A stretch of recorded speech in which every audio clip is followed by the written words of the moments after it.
This is Berwick football coach Carm DiFrancesco. You are listening to Bulldogs football on Sports Radio HLM. Berwick Bulldog football. WHLM Bloomsburg, WBWX Berwick. HLM.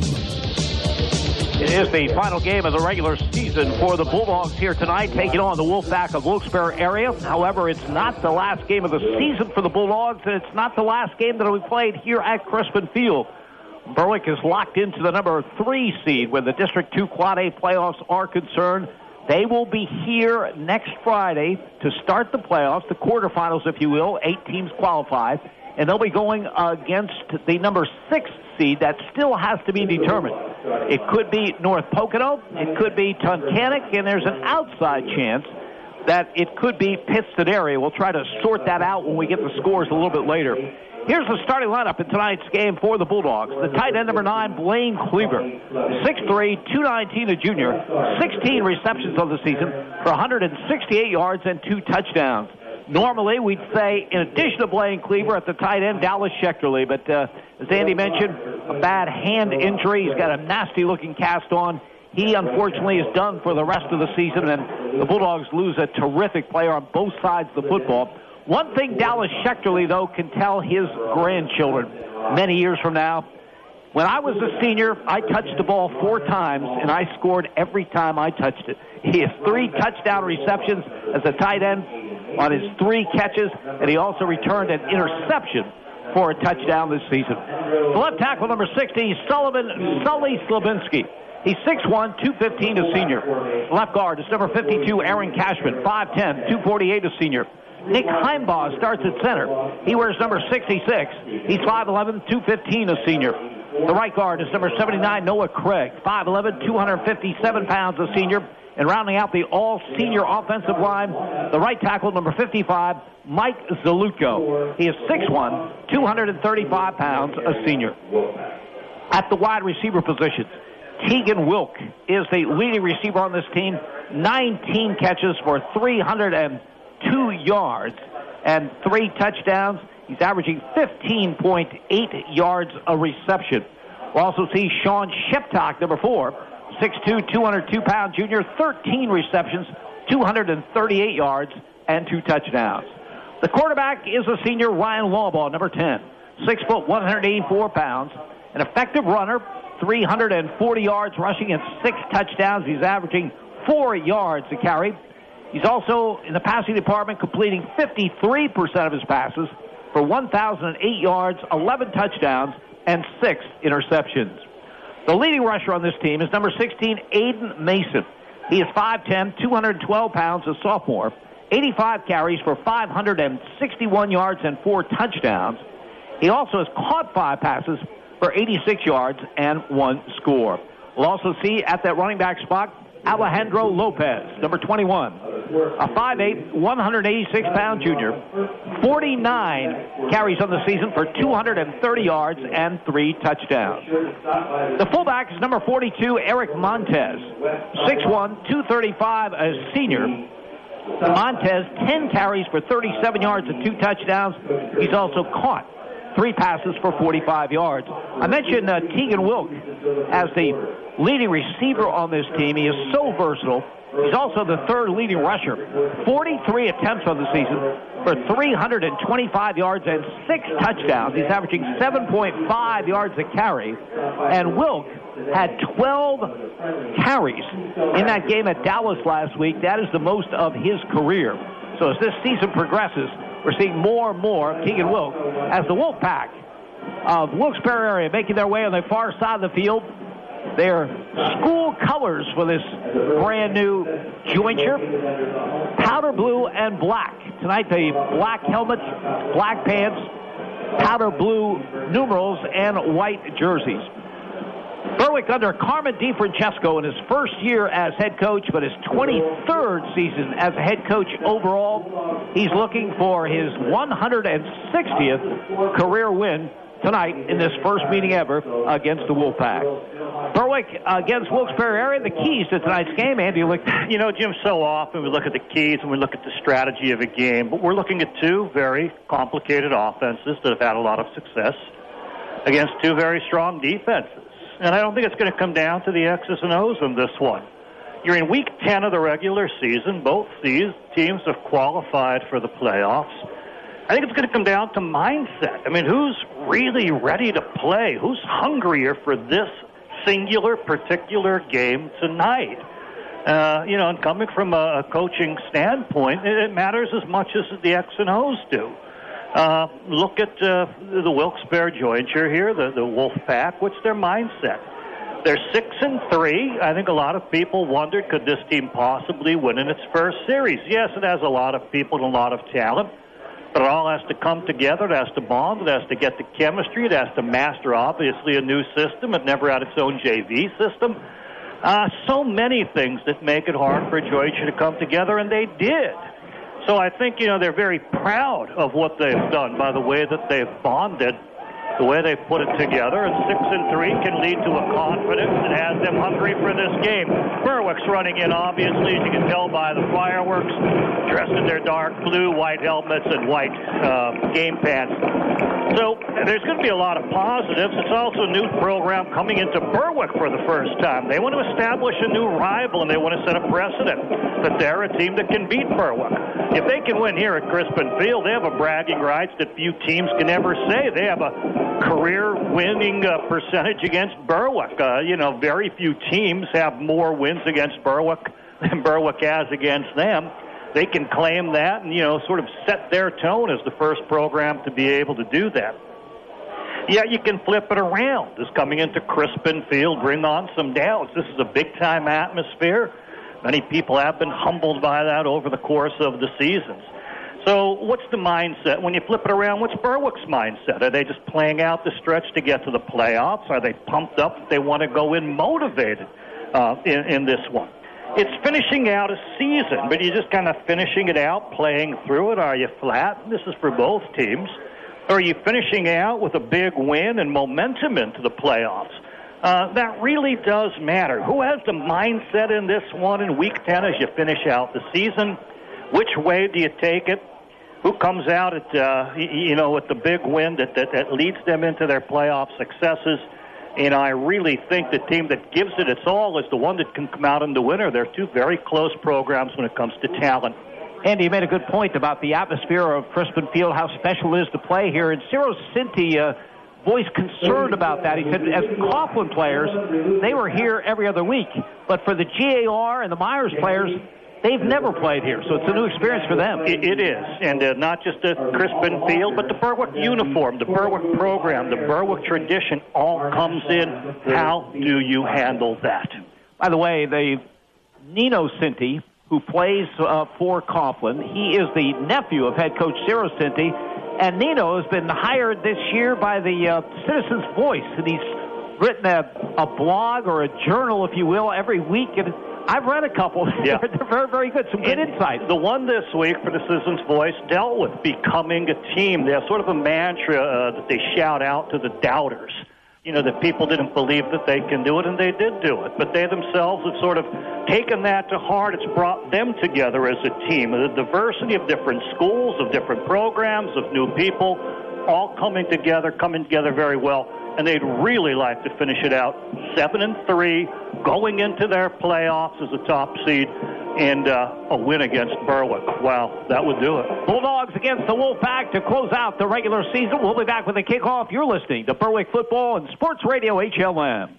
Ready to experience the Ken Pollock Ford difference? At Ken Pollock Ford, we've combined America's best-selling truck with NEPA's most trusted dealer. Stop by today and experience for yourself why the 2019 Ford F-150 should be your number one pick this season. Take home the 2019 Ford F-150 today and receive $8,000 in bonus cash on select models. You'll be wishing you upgraded sooner. With safety to depend on and durability to rely on, Ken Pollock Ford will give you that Ford feeling. Drive away in a vehicle you want from a dealer you can trust. Ken Pollock Ford, 1120 West Front Street, Berwick, and online at KenPollockFord.com. First Columbia Bank has brewed up the perfect checking account for you or your business that you can take with you wherever you go. Free and Easy Checking offers 17 free First Columbia ATMs for your local commute and access to 55,000 free Allpoint and Sheets ATMs for you when you hit the road. Plus, for a limited time, get a free Mr. Coffee travel mug and thermos set when you open a new checking account or refer a friend. First Columbia Bank, with you every step of the way. Restrictions and data rates may apply. First Columbia Bank. When you need the services of a professional law firm, you need the law offices of Lutz & Petty, now in their new offices at 120 West Front Street in Berwick. Lutz & Petty is your hometown choice for elder law and asset protection, criminal law, estate planning, real estate, and personal injury. The full-service legal team of Lutz & Petty takes this opportunity to wish the Berwick Bulldogs a successful and injury-free season. The law offices of Lutz & Petty in a new location at 120 West Front Street in downtown Berwick. Riverview Block of Berwick, with over 75 years of service, can handle all your block and concrete needs. They carry all sizes of concrete block, including decorative E.P. Henry landscaping block. Their concrete is PennDOT approved and delivered with front discharge trucks. Riverview Block also carries masonry supplies, tools, cement, sand, and stone. For prompt delivery, call Riverview Block, 570-752-7191. Riverview Block is proud to support the Berwick Bulldogs. This is Berwick football coach Carm DiFrancesco. You are listening to Bulldogs football on Sports Radio HLM. Berwick Bulldog football. WHLM Bloomsburg, WBWX Berwick. HLM. A couple of minutes away from the kickoff for the first ever meeting between Berwick and Wilkes-Barre Area. As the official is about to toss the coin, the referee is Robert Jones for tonight's game. The umpire is Michael Hartzell. Chris Basic is the linesman. Jim Trusky is the line judge. Dave Nobricki is the side judge. And Chris Barnick is the field judge. Berwick won the toss, deferred to the second half, so we'll see that offense that we're talking about from Wilkes-Barre Area with a lot of weapons. As Ciro Cinti, their head coach, didn't hesitate when I said, what's the strength of your team? He said, skill position players. They have them. They have the speed. But Berwick, defensively, overall, the best team in the Wyoming Valley Conference in total yards allowed, just 38 yards rushing. Although Wilkes-Barre has a pretty good balance, one of the best in the conference when it comes to throwing and passing the football. They're fourth overall in passing and fifth in rushing, so they can do it either way. Yes, they can, Jim. They have the skilled people at all the positions, good running backs, and Corey Brown and fullback Noah Taylor. You mentioned Raphael McCoy, a sprint champion with 782 yards. Tops in the league in yards, tops by about 200-300 yards. So, I mean, it's a tremendous step up when you look at what he's been able to do receiving the ball. And this dual-threaded quarterback with both Cam Taylor and Felice Swinney, both effective. I asked Carm DiFrancesco, I said, well, what's the difference? Do you look for certain plays from one or the other? He said, no, basically they both run the system, and they both run it very well. Raphael McCoy, who we mentioned, the speedster, back at the 10-yard line, along with Noah Taylor. They're back deep, anticipating the kickoff from Eric Montez as the first ever meeting between Berwick and Wilkes-Barre Area about to take place here at Crispin Field. McCoy, who's back there, Jim, 2 kick return touchdowns this season. Montez has the signal from the officiating crew, and the final regular season game of 2019 is underway. It will be McCoy at the 15-yard line. To the 20, they have him hemmed in. He's brought down the 23-yard line. Boy, terrific coverage downfield by the Bulldogs special team. Yeah, Benjamin Moore among them, but 3 or 4 people hemming him in. They stayed in their lanes. He also had trouble. First, he fought his man back there for the football, and then that man kept colliding with him and trying to block for him, so he never could get his motor going. Berwick with excellent coverage. First and 10 from the 23-yard line. We'll take a look at that Berwick defense that lines up with Eric Montez, Sully Sullivan, Ethan Hughes, Mason Lawbaugh at that front 4 as we have the first down play coming. It is Cam Taylor to start at the quarterback controls. Backs at an open set, gives to the fullback straight ahead. Good effort by him, still on his feet over the 30 to the 31-yard line. He just kept going. That's Noah Taylor. Berwick defensively moves Blaine Cleaver inside with the injury of Dallas Schechterly. He's joined by Mike Salutko. Ryan Lawbaugh's in that secondary. Preston Robbins, Tegan Wilk, and Sean Chepdock. But a good effort by Taylor, 9 yards on the carry. Blaine Cleaver back at inside linebacker with the injury to Dallas Schechterly, and he got his shoulder into the man, put a good stick in him, but never wrapped and never finished. The man slid off and took it for 9. Second down and 1, and it's Swinney in there now, and he goes long and just overshoots his mark. Malik Robinson, good coverage by Berwick at the 45-yard line. So we've seen 2 snaps by Wilkes-Barre Area from 2 different quarterbacks. They'll be doing that. Blaine Cleaver stayed with the man from his linebacker position, and also Preston Robbins helping him out deep. They collided out there as they were fighting for the football. So very nice coverage by Berwick. 3rd down and 1. Cam Taylor back in there as the quarterback. Corey Brown is the running back to his right. Awaiting the shotgun snap is Taylor. He gives it to Brown. Looking for the first down. He won't get there. Mike Salutka is there to meet him. Mike Salutka did meet him, Jim. He came crashing hard from his position. Met him in the backfield. And while it looked like Corey Brown had all that aggressiveness and attitude to fight for the yard, he's met and dropped for a 1-yard loss by Salutko. Salutko's 81st tackle on the season. He leads the team, and that's his 15th tackle for loss. Chad Reagan back to do the punting. Nino Cinti with the long snap, and Reagan's kick is away. It's an end-over-end line drive kick. Wilk will let it roll, and it will roll dead at the Berwick 35-yard line. So the Bulldogs will get it for the first time against a Wilkes-Barre defense directed by veteran coach Eddie Michaels. Front 4, Silas Armstrong, Xavier Carter at the ends, Vincent Beltran, Kareem Jones at the tackles. Inside linebackers in the 4-4, Richard Carey and Noah Taylor. Outside, Malik Robinson and Aiden Redding. Secondary, Raphael McCoy and Malachi Williams at the corners, Nino Cinti at the safety. 4 two-way starters for this team. 2 of them are in the secondary where you often can get a little bit of a breather. 1st and 10, Berwick from their 35-yard line. Bulldogs move from our left to our right.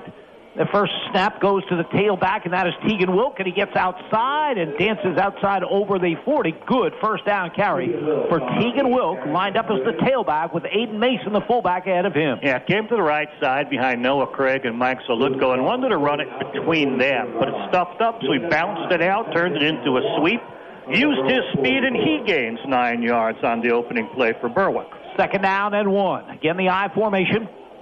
Slot to the left side. Blaine Cleaver is the tight end on the right.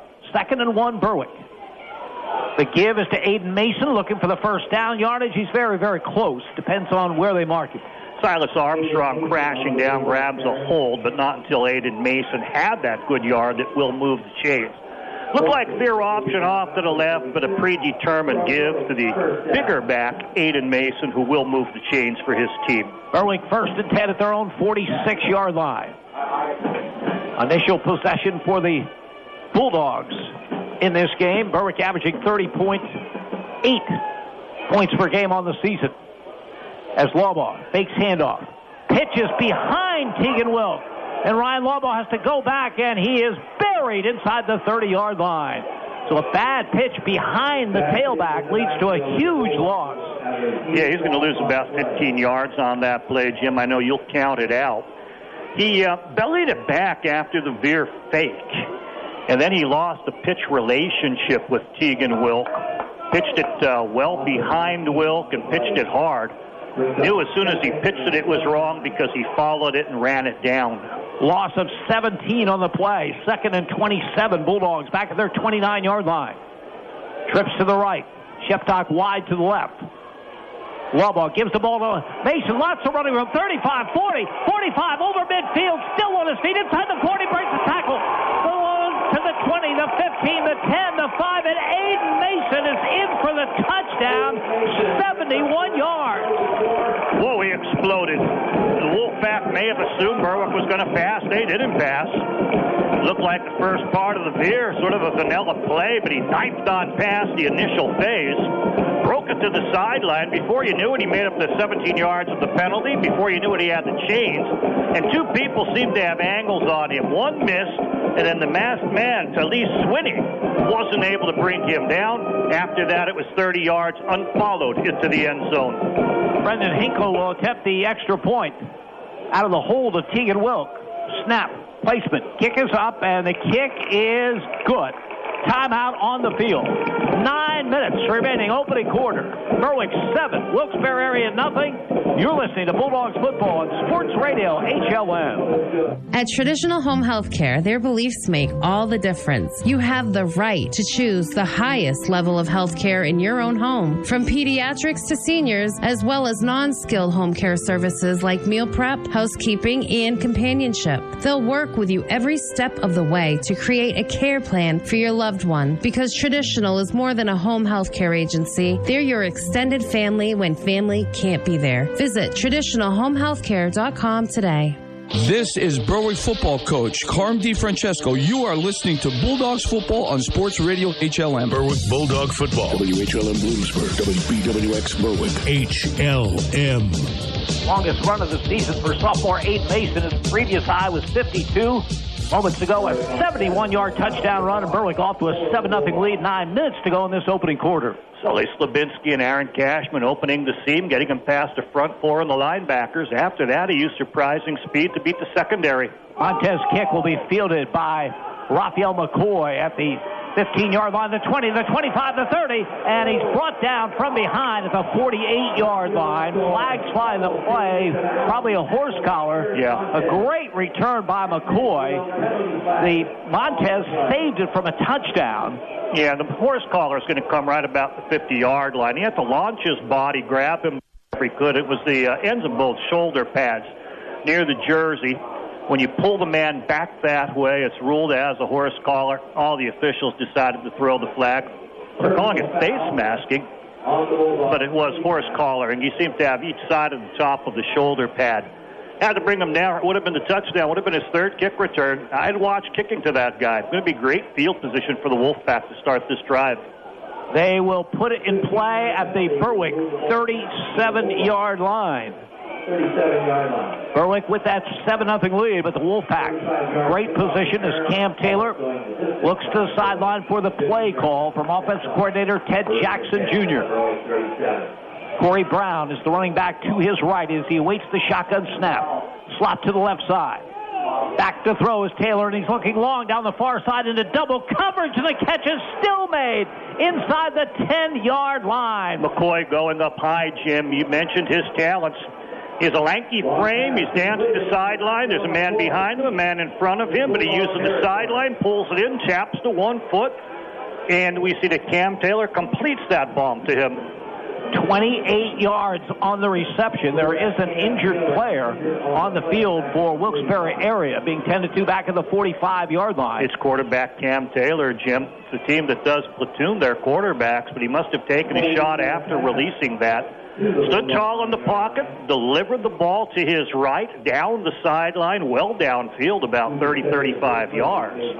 But apparently after that, he took the hit, and he's still down as the trainers are tending to him. We'll give credit to McCoy for a terrific catch, but a beautiful throw as well by Cam Taylor.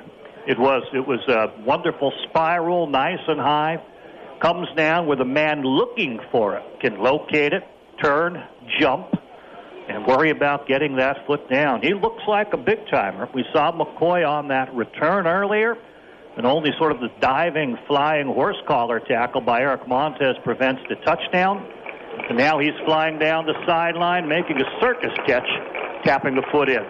Cam Taylor is on his feet, walking slowly, but walking under his own power to the Wolfpack sideline. As we get back to action, they will have a 1st and goal at the Berwick 9-yard line with the Berwick lead of 7-0, 8:46 to go in this opening quarter. And we see the immediate advantage of platooning quarterbacks, Jim. While your one starter's down, your other starter's ready to go on in. They shouldn't skip a beat offensively. Talee Swinney is under center. Corey Brown deep in the backfield behind him. Brown gets the call up the middle, had a head of steam, and then Berwick closes very, very quickly, maybe just a yard on the play. Anthony Sisko at defensive end came around, saw it was going up the middle, and dove, and was able to get Corey Brown by the knees. So he did make a very nice play, even though the Wolfpack exploded off the ball very well. 2nd down and goal. Wolfpack at the Bulldog 8-yard line. As Swinney looks to the sideline for the play. Senior quarterback under center. Again, Corey Brown is the running back. Now, Swinney out of the gun. has the snap, gives to Brown, looking for room, and nothing there. Ethan Hughes was the first one, and they'll lose yardage and bring up a 3rd down and goal at about the 11. Berwick flying to the football with the inside people. So Lutko in there, Cisco again in there. So, yeah, not a real clean exchange either. I thought they might have fumbled it at first, but he did maintain possession, but no yardage. In fact, they lost 2 yards. Back to the 10-yard line. Here's a 3rd and goal, and Cam Taylor is back in there at the quarterback controls. He's got 3 receivers to the left as he operates out of the gun. 3rd and goal. Sends a man in motion to the right. That's Corey Brown. Back to throw. Looking into the end zone. Almost intercepted by Tegan Wilk. Did he get it? The officials have not indicated whether he got it or not, and now they do. Deep in the end zone, it is an interception.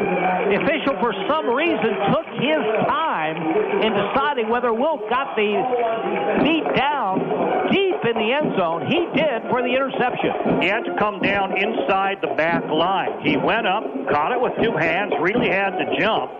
Only needs to tap the 1 foot. Perhaps he was forgetting which level of ball he was at. 1 foot in, the other foot out. He only needs to tap the 1 in. He makes the call, as I thought it was. Good interception. Is that number 7 on the year for Tegan Wilk, Jim? It is number 6 for Tegan.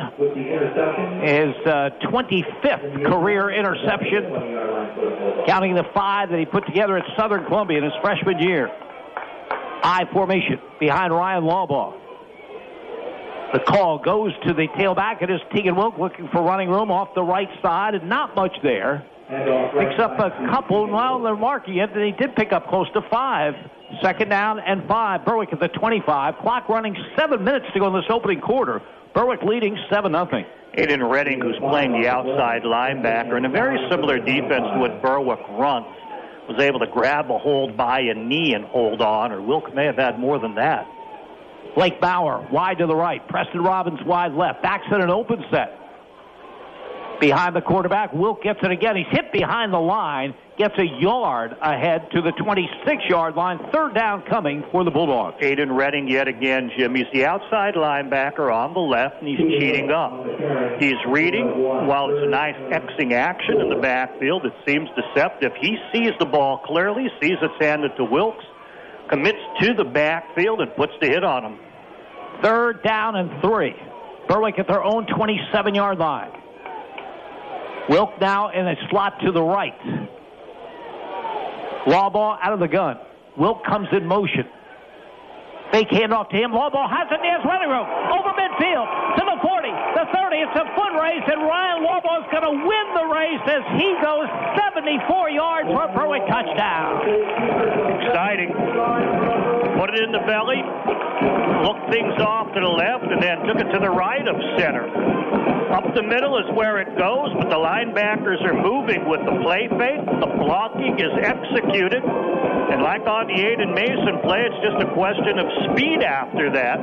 He's able to speed his way on through the middle, splits the cornerbacks. The safety had been caught up, and his speed shows as he runs that for 74 yards. Big plays for Berwick in this first quarter, and the extra point attempt is blocked. It is blocked by Raphael McCoy. Time out on the field, 5:56 remaining, opening quarter. Berwick 13. Wilkes-Barre Area nothing. You're listening to Bulldogs football on Sports Radio HLM. If you have a child that's interested in gymnastics, or if you've been practicing the sport for years, then Access Gymnastics Academy is where you want to be. Their dedicated coaches will teach you everything you need to know to perform your best, from the basics of flexibility, form, and style to advanced techniques that will improve your rhythm and style during a routine. Call Heidi Rebuck at Access Gymnastics Academy at 570-441-5969. That's 570-441-5969. Now enrolling for beginner to advanced classes at 917 East 7th Street in Wilkes-Barre. This is Berwick football coach Carm DiFrancesco. You are listening to Bulldogs football on Sports Radio HLM. Berwick Bulldog football. WHLM Wilkes-Barre, WBWX Berwick. HLM. Sophomore Brendan Hinkle kicking off for Berwick rather than Montez. It's a low line drive kick. Noah Brown muffs it, picks it up at the 20, goes to the far side, 25, at the 30, looking for room, and he is finally brought down over the 35-yard line. So good return by him. But Berwick has struck on 2 long plays here in the opening quarter to have a 13-0 lead. 71-yard run by Aiden Mason, a 74-yard run by quarterback Ryan Longbaugh. Yeah, nice play calls with the quick hitters. Little deception in the second one, but what you're seeing is Berwick at the point of attack with its front 5. The offensive linemen are making the blocks. There may be a little deception that moves people out of the way, with the veer, if people are playing pitch man, or in this case, the zone read. But they're splitting that front defense of the front 4 and the linebackers and then outrunning the secondary on these 2 long touchdown runs. Cam Taylor is the quarterback. After a shift, there's an I formation behind him. And O'Brown is the fullback, and he gets the call and runs hard for a pickup of about 5 on that first down carry. And Noah Taylor's a stud, 5'10", 225 pounds. He's a junior. Has nice yardage, 430 yards on the year, averaging about 50 yards a game. So they're going to pound with Taylor from that fullback position. They gave him 4 to the 39, second down and 6 for the Wolfpack. Taylor under center, again a shift, and again they end up in an I formation. This time it's Corey Brown at the tail, but he goes in motion to the right. And the handoff is to McCoy coming around the right side. He's tripped up at the 40. Boy, good defensive play. You hold your breath if you're a Berwick defender every time McCoy gets it. But they read that one well and held it to a 2-yard gain to the 41. Preston Robbins came up well from his corner. Might have been blitzing from the cornerback spot because he met it in the backfield and tripped it up. But McCoy, with that speed, still falls ahead for positive yardage. Third down and 4. Wilkes-Barre area at their 41-yard line. They look to the sideline for the play call. Cam Taylor stays in there at the quarterback. He was the one that suffered the interception in the end zone by Tegan Wilk that really turned this quarter around. Taylor, long count, has the snap, and he's back to throw, and he's looking, and there's nothing there. And he'll run for it, see what he can get, and it's not a first down as he's brought down at the 43-yard line. Cisco's the man who flushed him and continued to chase him, eventually off to the right, and then Blaine Cleaver came up from inside linebacker to finish off the play. They'll gain a yard or so, but 4th and about 2, going to bring the punter out. Chad Reagan will do the honors as Tegan Wilk back in single safety for the Bulldogs. Nino Cinti does the long snapping for this team. Long count. High snap over the head of Reagan. He goes back inside the 15, picks it up, runs to the sideline, and runs out of bounds. So Berwick will take over in great field position inside the Wolfpack 20-yard line. Jim, what do you do if you're the punter there? It went way over his head. He doesn't look like he's a physical ball player, probably from the soccer team, and has a great leg. They had to chase it down, pick it up, and start running. Headed toward the sideline, saw no way he was going to be able to rugby-style that, and eventually takes it out of bounds. Part of me instinctively thinking like a coach is maybe try a pass, throw it in someone's direction, at least get it back to the line of scrimmage. That's a huge loss of yardage. A loss of 28 on the play, and Berwick already leading 13-0 with 3:35 to go in the first. The Bulldogs take over at the Wolfpack 15-yard line. I formation. Aiden Mason is the fullback. The call off the left side to Lopez inside the 10, inside the 5, and he dives into the end zone for a touchdown. Alejandro Lopez with an electrifying 15-yard run for the score. Beautiful off the right side. They pulled the backside guard, Aaron Cashman, and he got the outside block. He pancaked his man, driving and then running right on over him. So a beautiful block on the outside to give the speedster the perimeter, and Alejandro Lopez takes it on in for the score. Previous extra point was blocked, and now a timeout called by Berwick. They want to talk this over, see maybe whether they want to go for 2 here with 3:27 remaining in this opening quarter. Yeah, the strategy is often to get the extra point back. Berwick's been putting on the touchdowns, making big plays. Little self-destruction on the part of the Wolfpack. The interception killed their last drive where they were in scoring range. And then the high snap way over the punter's head brought Berwick down. And it becomes demoralizing. You can spiral downhill. You're just not quite ready to play. Question. When Lopez got to the 3-yard line, was anything going to keep him from the end zone? No way. No way.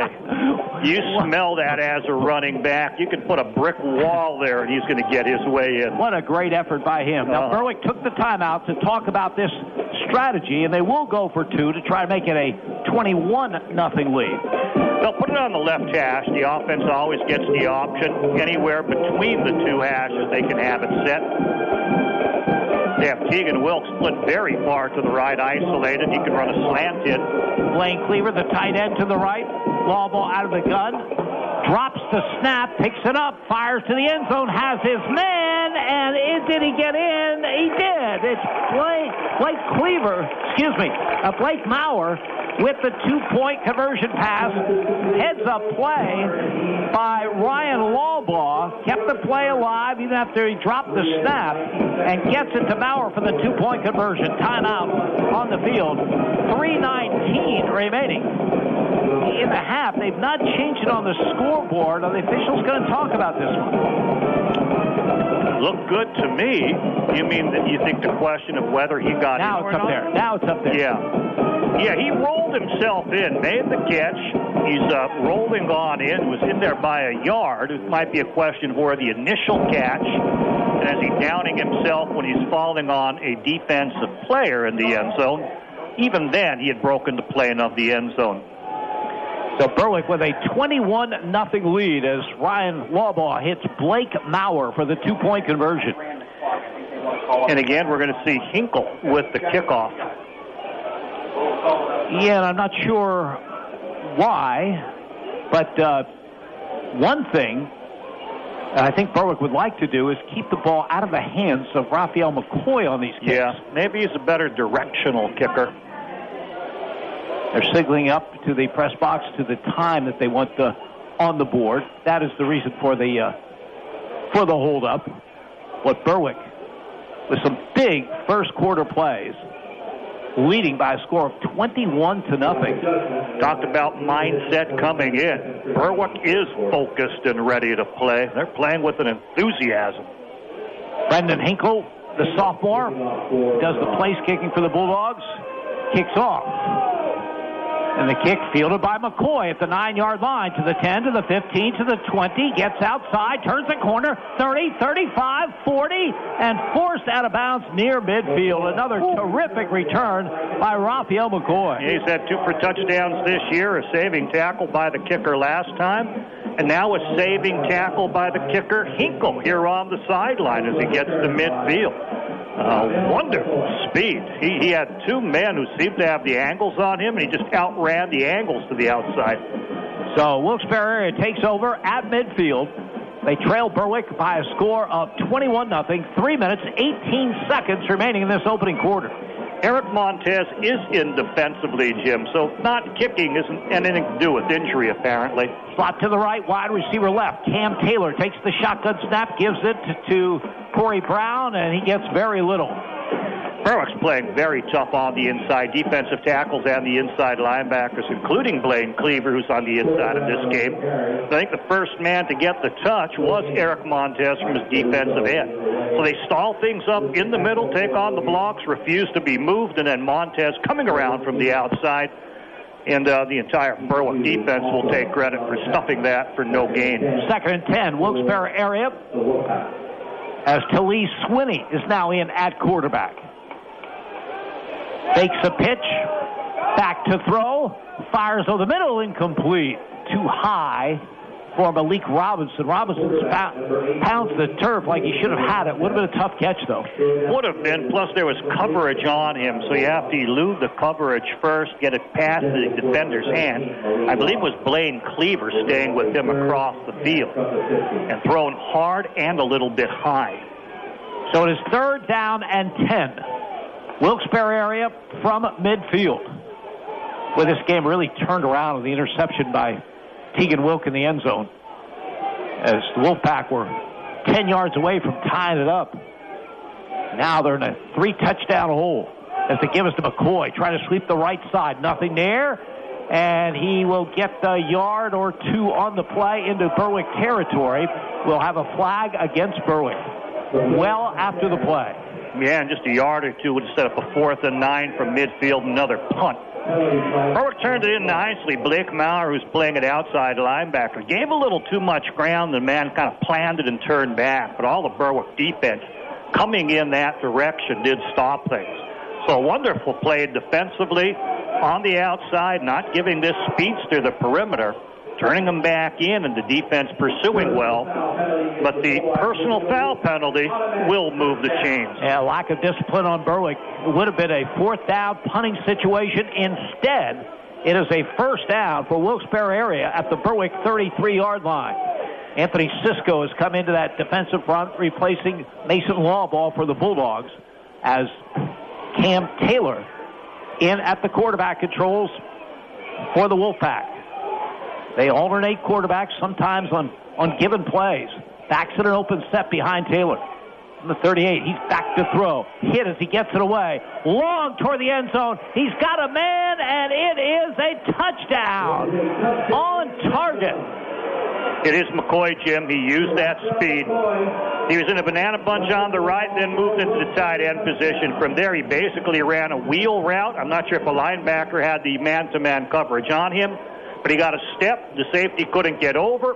He has tremendous speed to gain that extra step, and then great concentration and super hands to pull it in.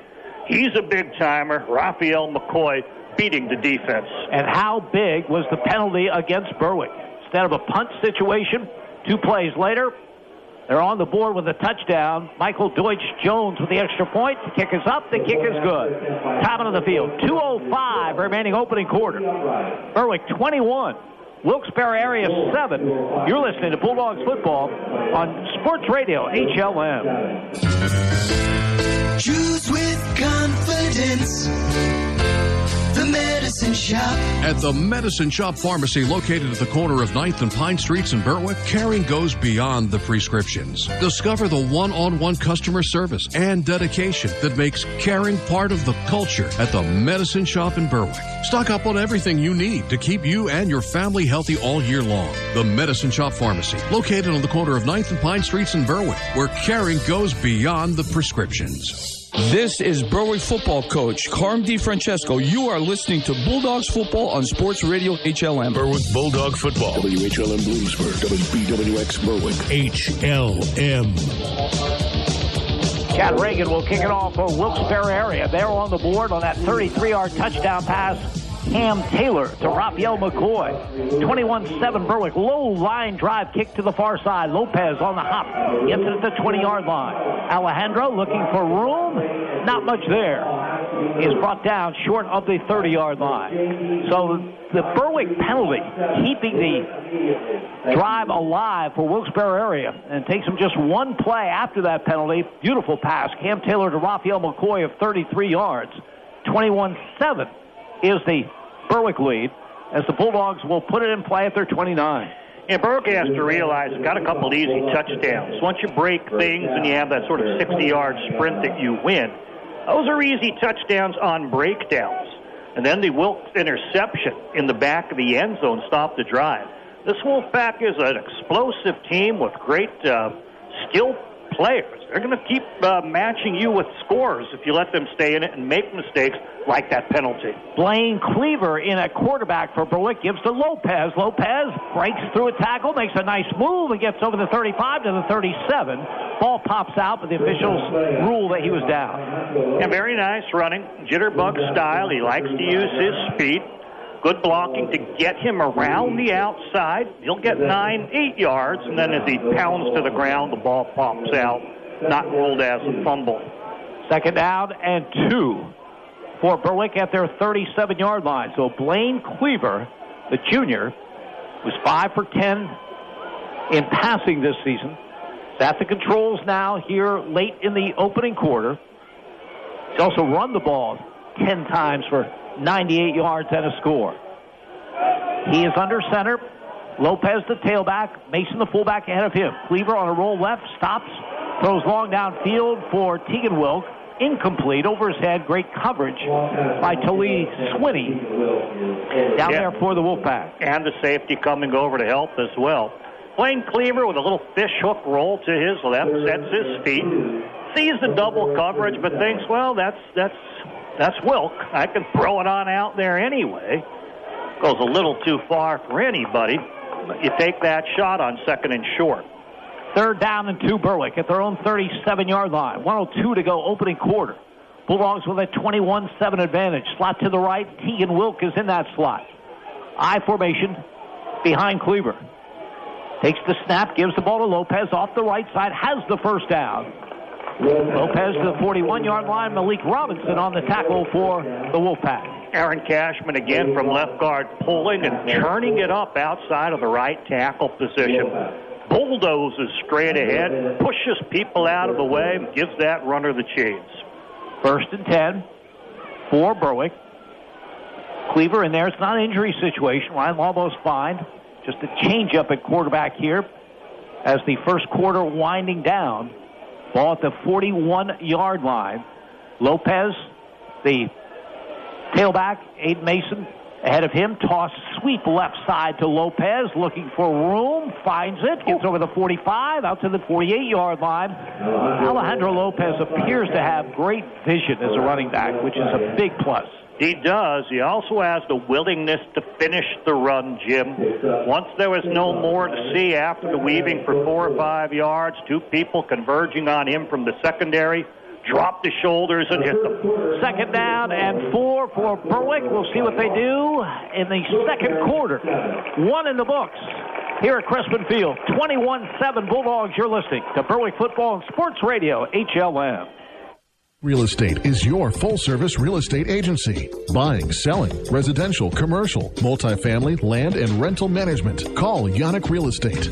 Owner Mike Yannick, a veteran himself, served his country and has been serving this area for decades. Mike and his staff will guide you through the real estate process. Veterans, be sure to check the VA loan options. Yannick Real Estate, your full-service real estate agency. 1232 West Front Street in Berwick. Call 759-3300.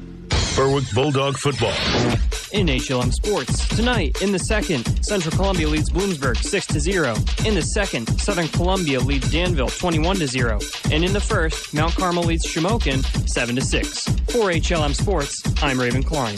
Berwick Bulldog football. HLM. Start the second quarter here at Crespin Field. 21-7 is the Bulldog lead. Berwick with the ball. Moving from our right to our left in this period. 2nd down and 4 from their own 47. Blaine Cleaver stays in there, quarterback, hands the ball off to Lopez, sweeping the right side, looking for the first down yardage, and second effort gets him very, very close. Dropped the flag, though, Jim, as he turned the corner. Most likely you'll see a hold from near the line of scrimmage. We'll wait for the motion. There it is, holding against Berwick. A lot of big plays in that opening quarter. Berwick with runs of 71 yards by Aid Mason, 74 yards by Ryan Lawball, 15 yards by Alejandro Lopez. And Wilkes-Barre Area getting a 33-yard touchdown pass, Cam Taylor, to Raphael McCoy. So it's 21-7 Berwick. That penalty brings them back to the 32. The 2nd down and 15 for the Bulldogs. Blaine Cleaver quarterbacking this series for the Bulldogs. It's a junior, full-time defensive player, and very good tight end for this Berwick team. Now at the quarterback controls. Lopez remains the tailback in the eye. Aiden Mason ahead of him. 2nd and long. Cleaver back to throw. Nothing there. Still rolling to his left. Looking, then just throws it away to the sideline. Smart play by Cleaver, looking downfield, no one open. Composed, he stayed in the pocket, stepped up, then decided to roll to his left.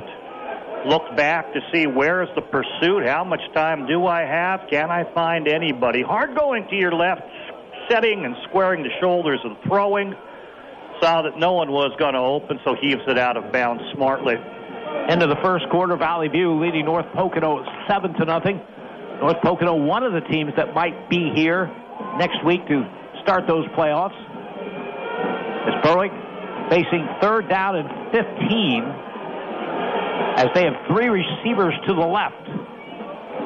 And the give straight ahead, and again just out to the 39-yard line. So they play it conservatively on the third down and long play.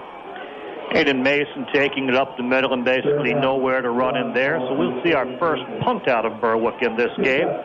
Sean Sheptock, who had suffered an ankle injury and was tentative, hadn't been doing much punting because it's his plant foot, back in for Berwick now, and he's been known for his booming punts. Malachi Williams, Nino Cinti deep for the Wolfpack. So the first punt of the game for Berwick is Sheptock back at the 27-yard line. Raphael McCoy's deep on the left, Jim.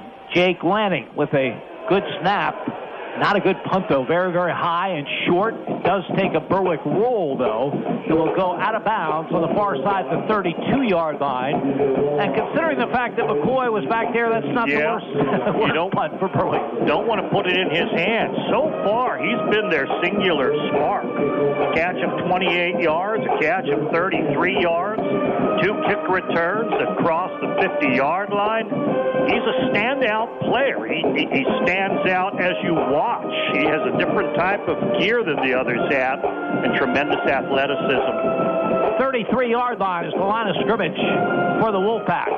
It will be to Lee Switty under center. Then he walks away from center, looks to the sideline, as do the wide receivers. No running backs behind Swinny. Now here comes McCoy in motion, but Swinny will take it straight ahead on a quarterback keeper and get just 2 to the 35-yard line. Yeah, Berwick not really fooled. Sully Slabinski on the inside, fighting. The linebacker seeing it relatively quickly. He'll gain a short 2 yards on that. Second down and 8, Wolfpack. Moving from our left to our right in this second quarter. That has 10 minutes remaining. Berwick leading 21-7. Swinny again looks to the sideline. He's got one running back behind him in Richard Carey. Now Swinny will operate out of the gun with Carey to his right. Second and 8.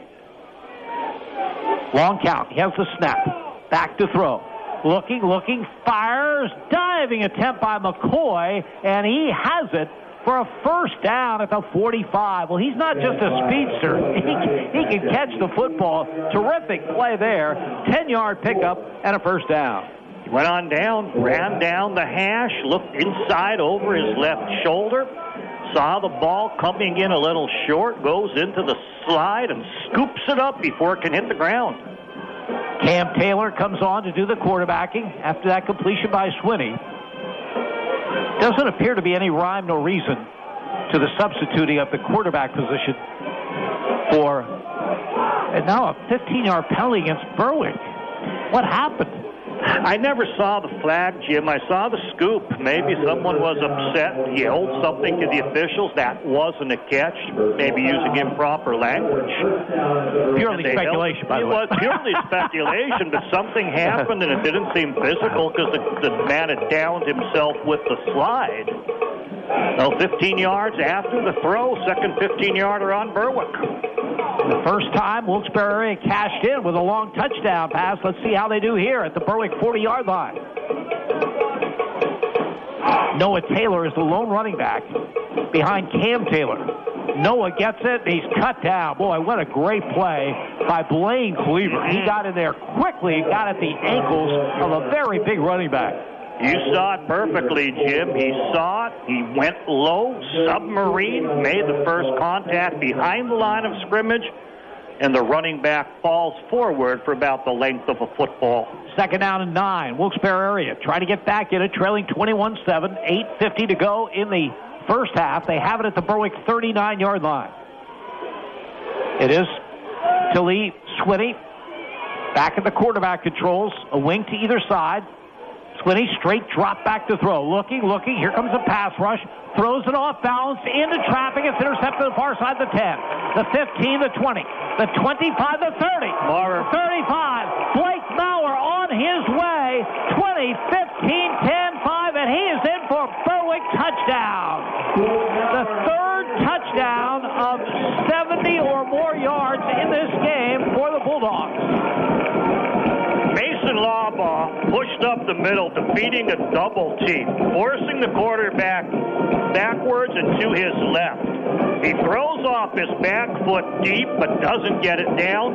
Blake Maurer, who's playing that outside linebacker position, had stayed with his man all the way deep, saw the ball coming up short, reacted to it, caught it, came forward, danced the sideline, and then used his speed to take it all the way for the score.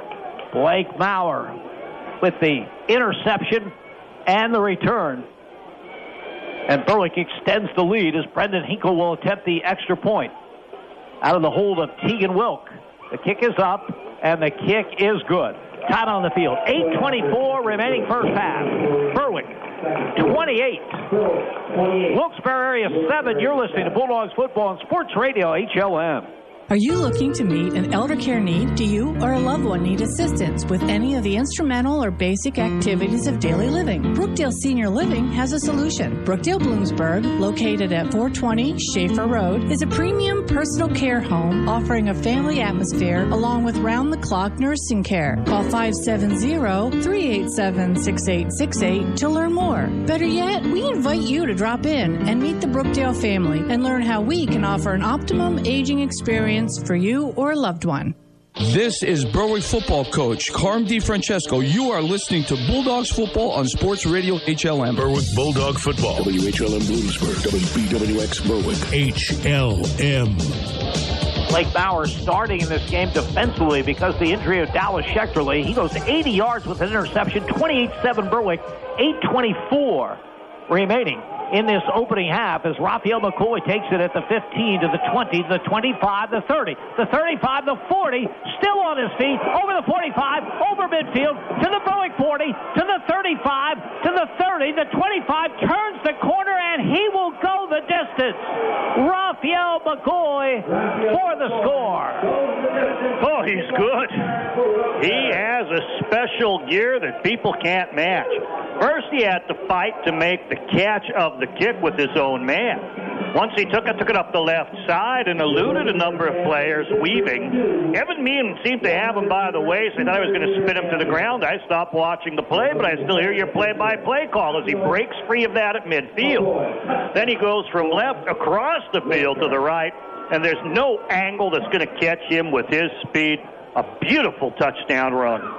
As the officials stop play now and a timeout called by Wilkes-Barre Area, we'll keep it here. And if people at home are wondering why they're kicking to McCoy, actually they're not. Three times in this game he has pulled in front of the other deep man and kind of taken the ball away from him, and why not? Well, they should be coached to defer to him when you have that type of talent, Jim. I mean, we've been able to see Tegan Wilk throughout his career, and he has a special type of talent. But even his speed doesn't match the speed that we're seeing here with Raphael McCoy. Unique speed. Slender in frame. Looks like he can bring him down. In fact, he doesn't seem to be all that tall. He's listed at 5'11", but he looks taller because he's so slender. But boy, you just can't get the shot on him. Quick moves. Boy, plant and break and use the speed. Unstoppable. We have had 4 plays in this first half of 71 yards or longer. Wow. And it is a 28-13 lead for Berwick. Now, normally you don't call a timeout to talk about kicking the extra point unless you have some confusion as to who's out in the field. They are going to line up to kick it. Did they signal timeout for the Wolfpack, Jim? Berwick was the one of player short, so I mean the whole thing was confusing to me. Maybe the Wolfpack didn't feel comfortable in their personnel. They did signal that it was on Wilkes-Barre Area, but we'll see. As the extra point attempt coming from Michael Deutsch-Jones, 25 for 27 on the season. To Lee Swinney will hold. High snap. Swinney gets it down. Jones gets the kick up, and it is good. Time out on the field. 8:08 to go first half. Berwick 28, Wilkes-Barre Area 14. You're listening to Bulldogs football on Sports Radio HLM. Northeast Pennsylvania, it's your home. And no matter what stage of life you find yourself in, what you rely on most is security. When that house becomes a home, the moment you get that new car, when your dreams become a reality, it's times like this when you have to look to the experts for advice and financial peace of mind. They're there with innovative products and services to help you with your financial future every step of the way. Together, they will help dreams and goals become reality. They are more than a bank. They're your neighbor. They are First Keystone Community Bank, member FDIC, and equal housing lender. This is Berwick football coach Carm DiFrancesco. You are listening to Bulldogs football on Sports Radio HLM. Berwick Bulldog football. WHLM Wilkes-Barre, WBWX Berwick. HLM. Lots of big play excitement here at Crispin Field on this regular season finale. 4 different plays of 71 yards or longer. The latest, an 80-yard kick return for a touchdown by Raphael McCoy of Wilkes-Barre Area. 28-14 is the Berwick lead. 8:08 to go before halftime. Chad Reagan has it teed up. Going to take a 9-yard approach from the center of the field. Bulldogs with 3 people deep, as the officials holding things up for one reason or another. Now Reagan has the signal. Kick is a low line drive. Lopez has it bounce off his pads and then finally picks it up at the 18-yard line to the 20, to the 25, over the 30, still on his feet, battling hard, and it takes 4 of the Wolfpack to bring him down over the 35-yard line. Aiden Redding got him by the waist, but couldn't quite bring him down, but he held on for dear life until other players came to help stop his momentum. But a lot of effort in that return by Alejandro Lopez. So Berwick takes over with that 28-14 lead, 7:55 remaining in this opening half. Bulldogs have it at their 37-yard line. As Lopez will remain in there as the tailback. Ryan Lawball back in at the quarterback controls.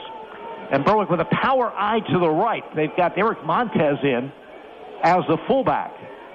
First down call following Montez is Lopez, but he is wrapped up after a very short gain on the play. Silas Armstrong makes the play defensively for Wilkes-Barre Area from his defensive end spot. And Aiden Mason and Eric Montez attacking that position.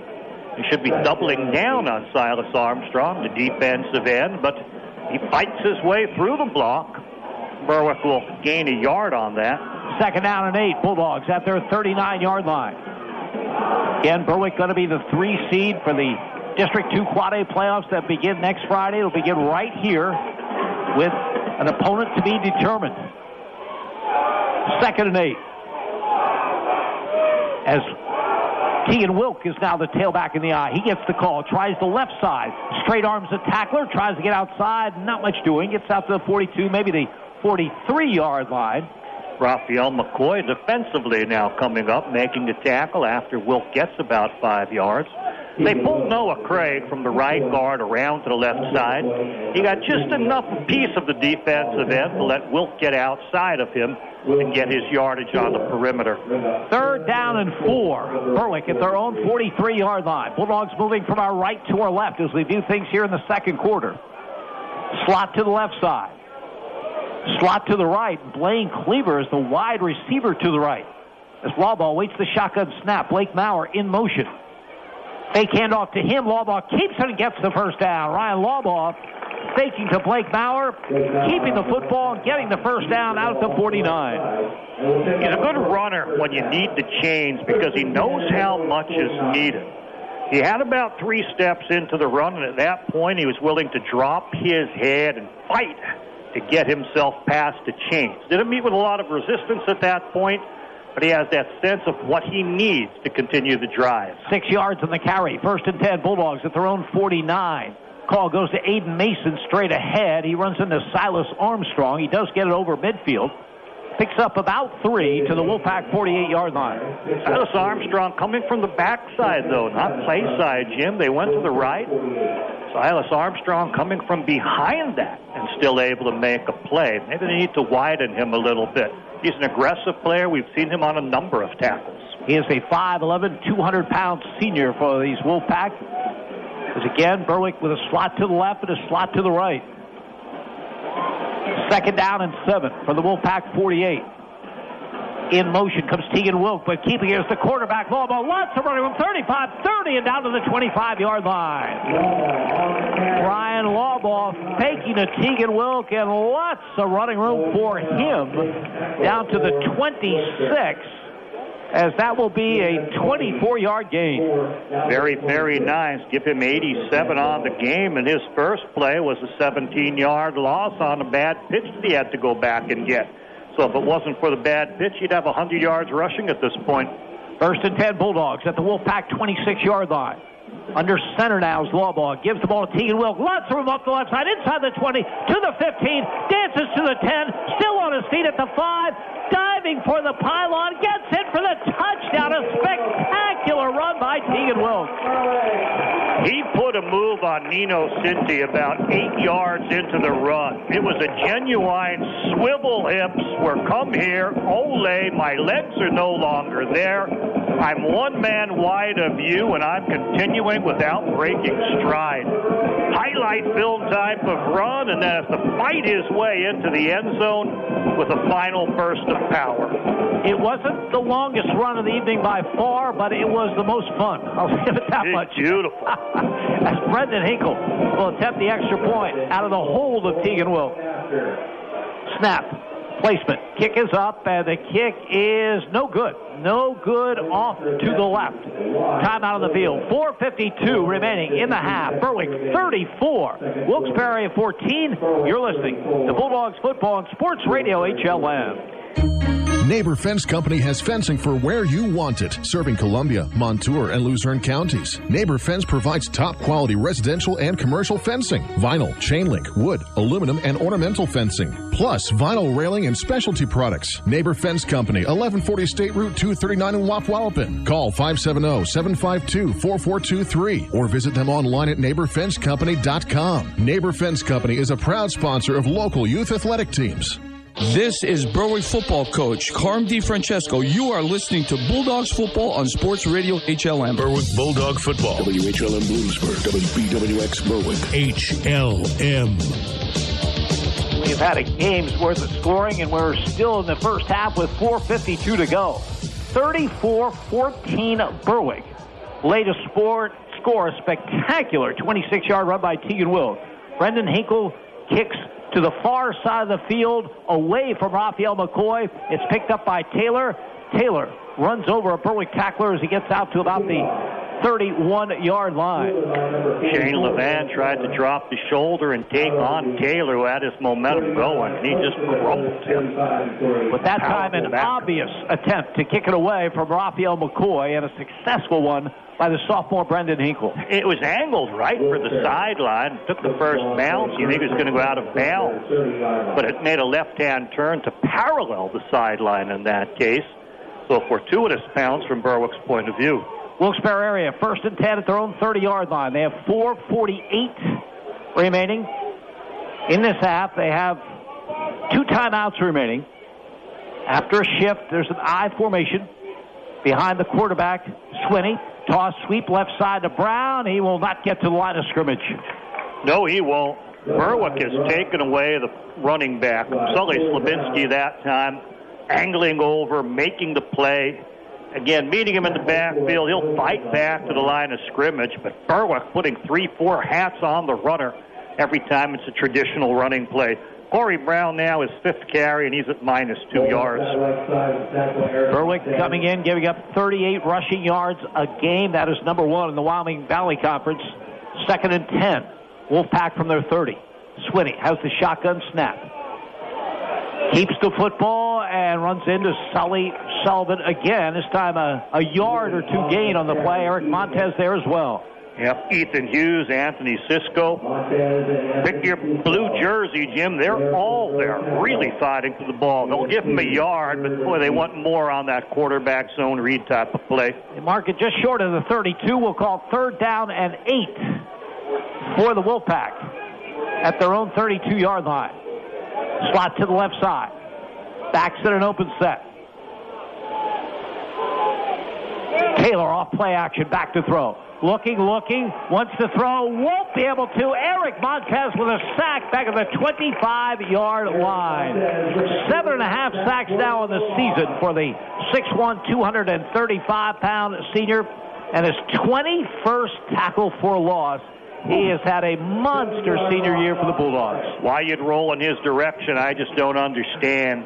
He comes upfield to contain the quarterback. Quarterback comes his way. He's just going to chase him deeper and eventually pull him down, as he does there. Chad Reagan back to do the punting. Nino Cinti doing the long snapping. There was a bad snap earlier. This one is okay, and the kick is away, a low line drive kick.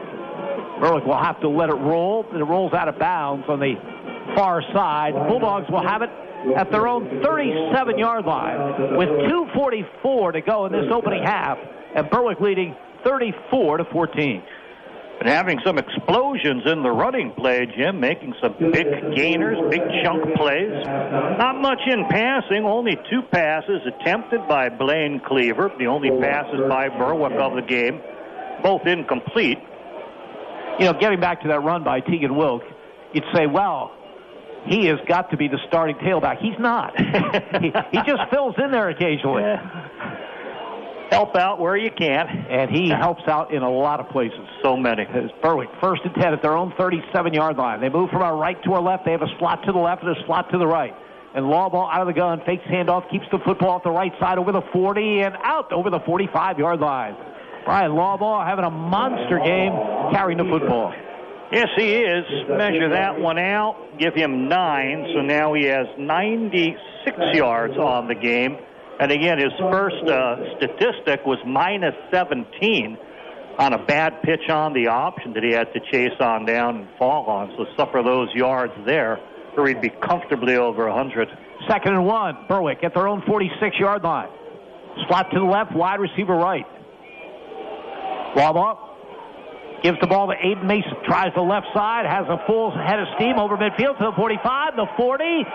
Hurdles a tackler, gets down to the 35-yard line. Aiden Mason. Lots of running room off that left side, and he knew what to do with it. He certainly did. Untouched as he turned the corner. Finally, 20-some yards into the run past the line of scrimmage. A corner comes, and he's able to elude him, going with a little bit of a dead leg before he's finally pulled on down. Very nice use of speed. 29 yards on the carry by Aiden Mason. 1st and 10, Berwick at the Wolfpack, 25-yard line. Aiden Mason with 106 yards on the game, Jim. First one to 100. 3 receivers to the right. Lawball out of the gun, back to throw. Big pass rush, rolls right, turns the corner, has a man wide open, Blake Maurer, but it comes up just short as Maurer goes down and tries to make the play 1 yard deep in the end zone. He's escaping a pass rush, and the man slips, so he rolls to his right, and you can see he can set his feet. But instead of throwing in the direction he's going or straight downfield, he has to throw back across the grain to a man who's coming back to him. Difficult type of pass, and it comes up a little bit short. 2nd down and 10, Berwick at the Wilkes-Barre Area 25-yard line. 1:29 remaining in the half. Bulldogs with 2 timeouts remaining. Mason to the left of Brian Lawball, who operates out of the gun with a slot to either side. Has the snap, back to throw, sets up a screen to Mason. Blockers out in front. 20, 15, 10, 5, and brought down. Just short of the goal line, making the play. Abu Samaki, they're going to mark it at the 7-yard line, so an 18-yard pickup on a well-designed screen. First catch of the season for Aiden Mason. First completion of the game for Berwick. No. 6th catch of the season for Aiden Mason. Well, I'm really off. You really are. 1st and goal. Berwick at the 7-yard line. As the Bulldogs will line up in a power eye to the right. Tegan Wilk is the tailback from the 7th. Lawball gives it to Wilk. Blocking off that right side. Inside the 5. Still on his feet down near the goal line, but just short of the touchdown. Went behind the blocking backs to the right and then bent it inside for an additional 3 yards. And then even in the grasp, one more spin to almost touch the goal line. Tough running by Tegan Wilk. Halftime, Valley View 13, and North Pocono 7. Here it's Berwick 34-14, but the Bulldogs 1 yard away from adding to that lead. It is Tegan Wilk off the right side, and he gets in for the score. Wilk from 1 yard out. Good blocking, and he finds the little bit of a seam that is there. Not a lot, but just enough to get it over the front of the goal line. Tegan Wilk having good instincts for football, able to find the best, most efficient way for that score. He now has 56 yards plus his interception. Aiden Mason big on that drive, a 29-yard run, 18-yard pass on the screen to Aiden. And now the extra point attempt coming from the sophomore. They've been getting in on him. This time he has time and kicks it through. Time out of the field. 25 seconds remaining. First half. Berwick 40. Wilkes-Barre Area 14. You're listening to Bulldogs football on Sports Radio HLM.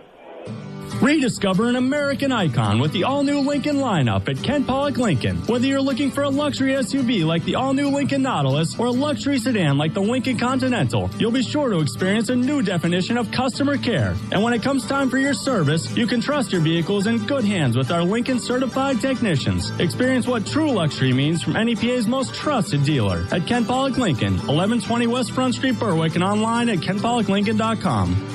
This is Berwick football coach Carm DiFrancesco. You are listening to Bulldogs football on Sports Radio HLM. Berwick Bulldog football. WHLM Bloomsburg, WBWX Berwick. HLM.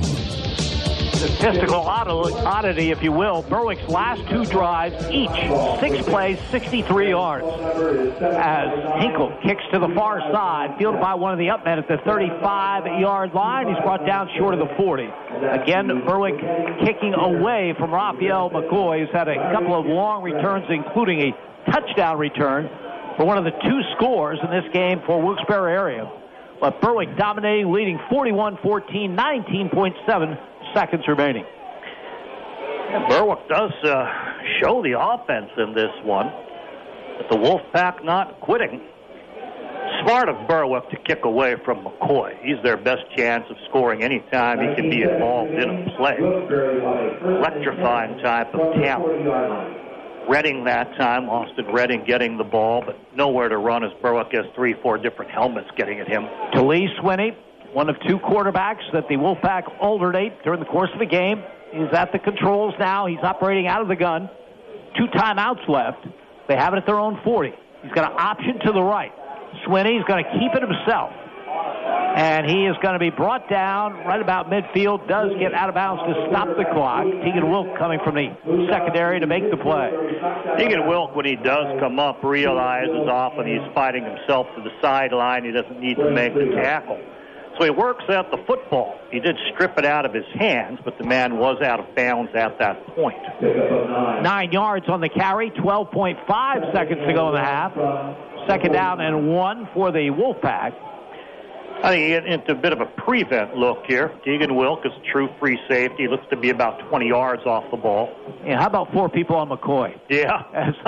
Swinney back to throw. Looking. Eric Montez in pursuit. Throws it away. Incomplete. That should be intentional grounding. There is no one, and I mean no one, on that side of the field. 6.6 seconds remaining in the half. There's a flag in the hand of the line judge, and now it's being thrown. There really was no one. They're hesitant to throw the flag on intentional grounding. They don't like making that call. Why not? They just don't, Jim.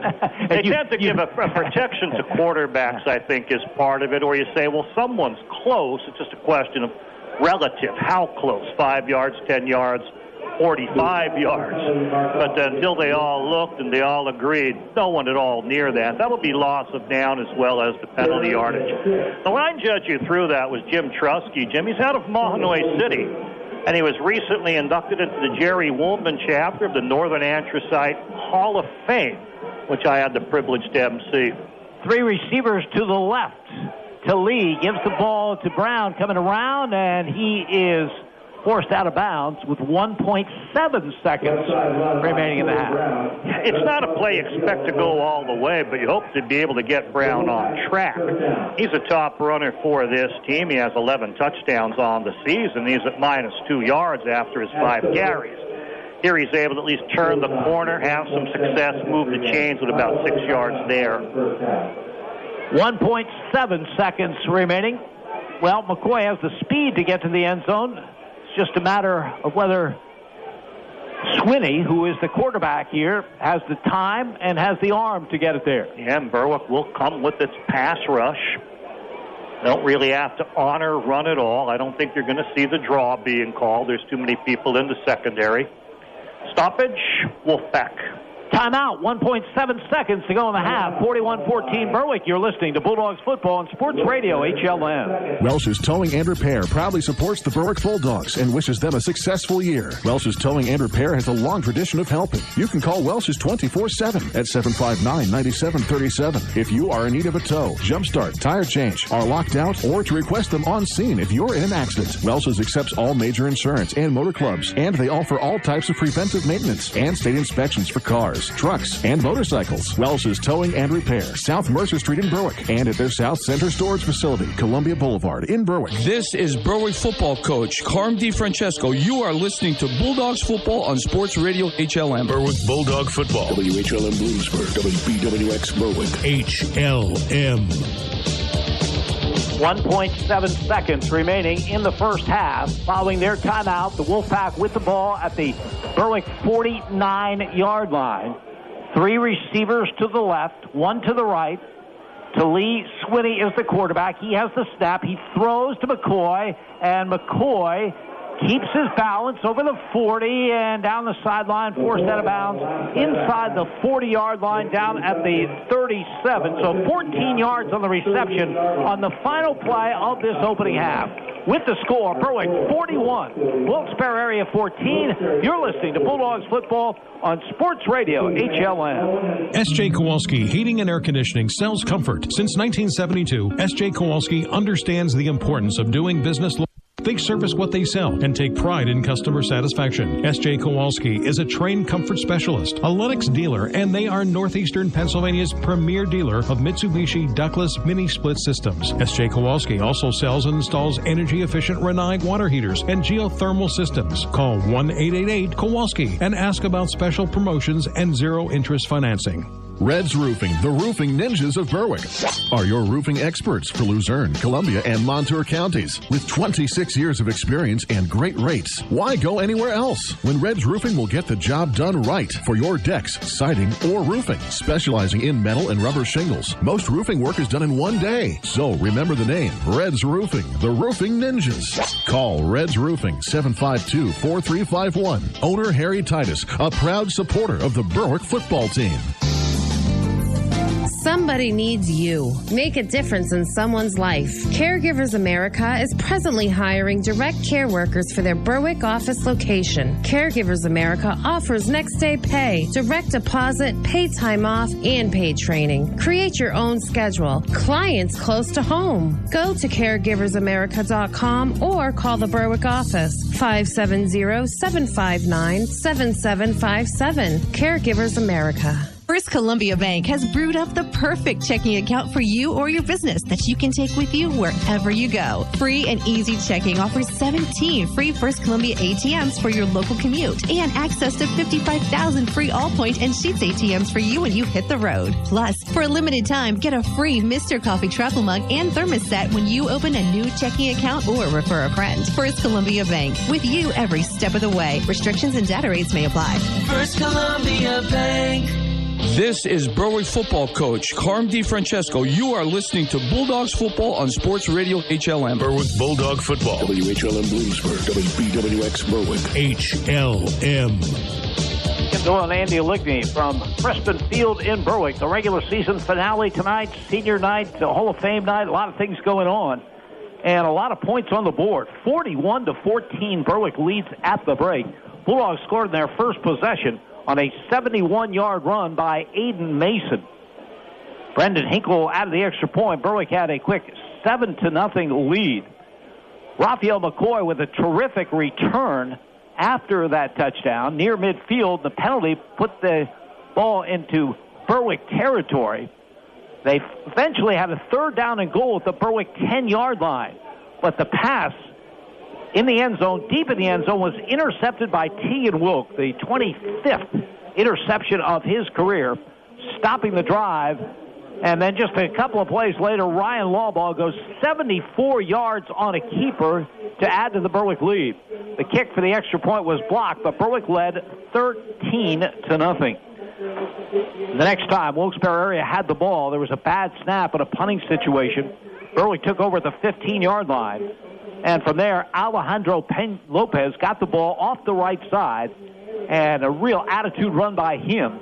Got into the end zone from 15 yards out.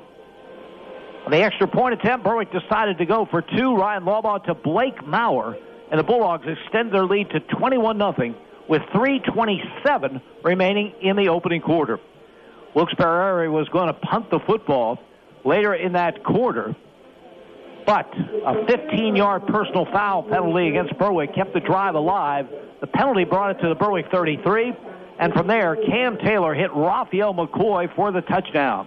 Michael Deutsch-Jones added the extra point. 21-7 was the Berwick lead after one quarter of play.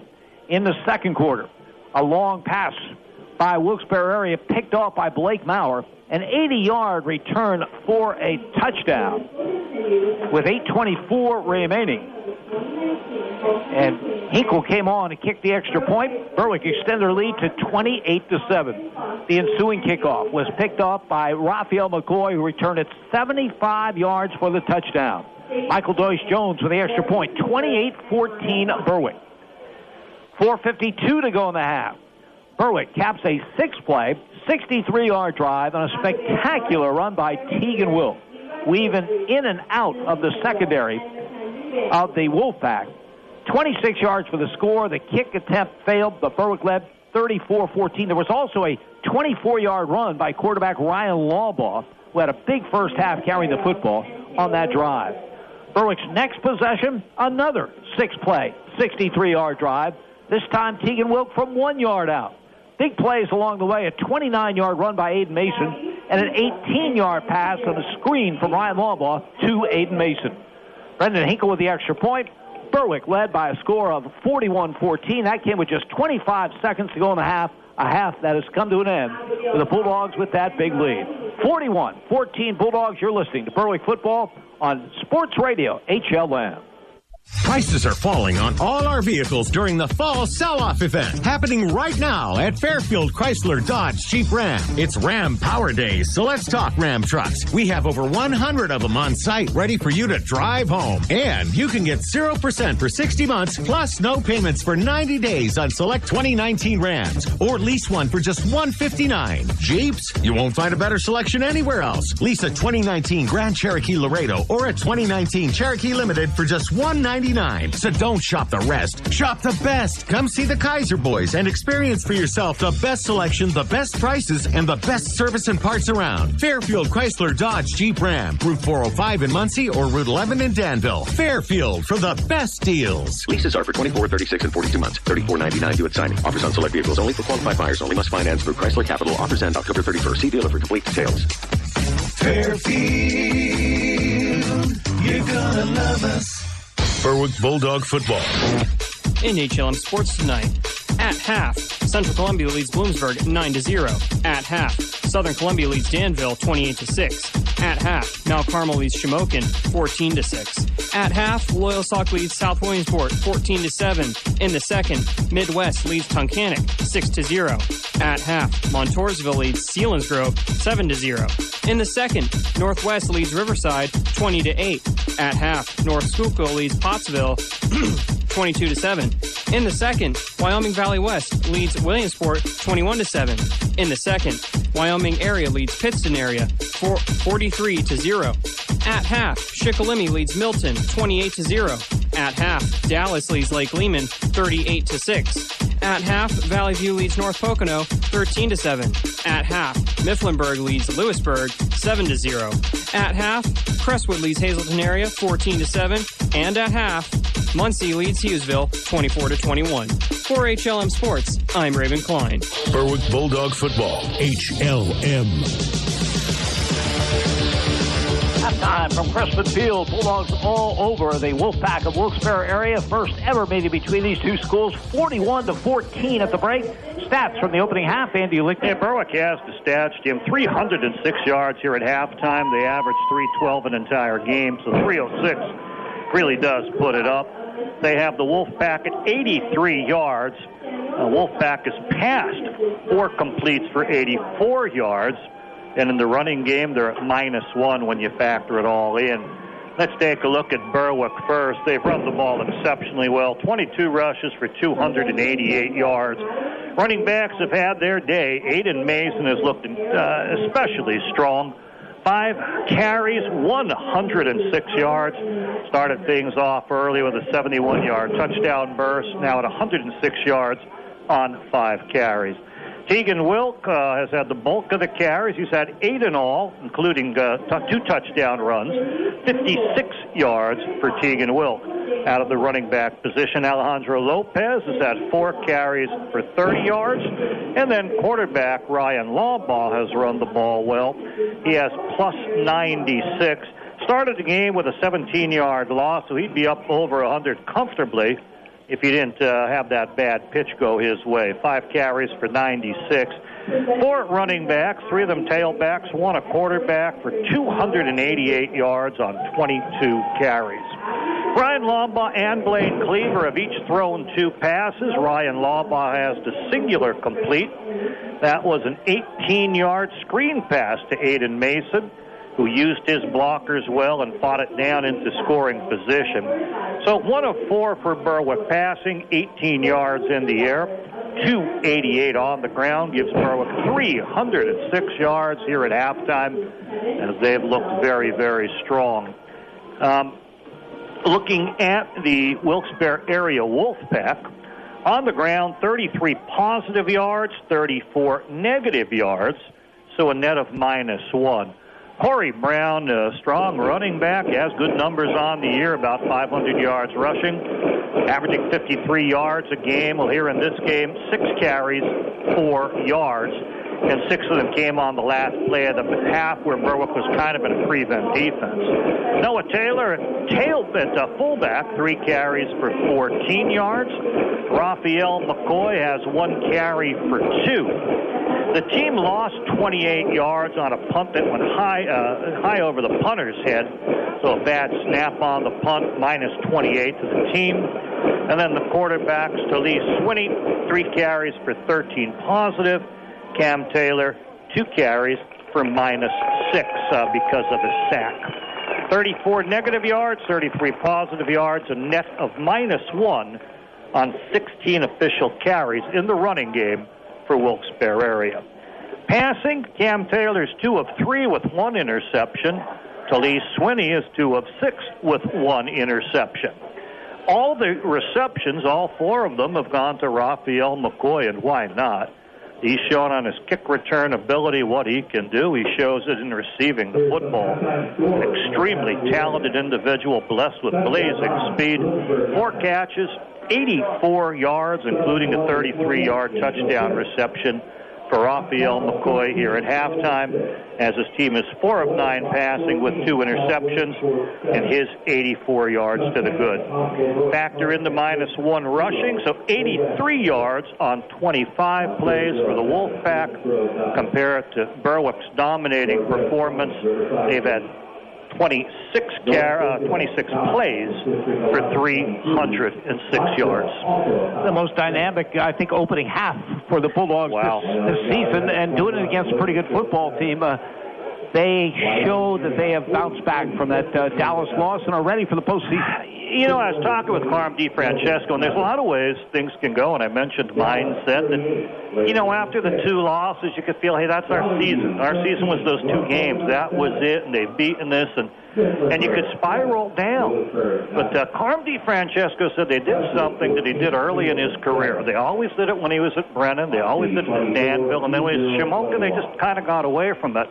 And he called it Silent Thursdays. Thursday is usually your practicing in your uniforms, you're stretching them out, and you're just doing walkthroughs of a lot of your plays, going through to make sure you have all the right people on punts and punt returns and kicks.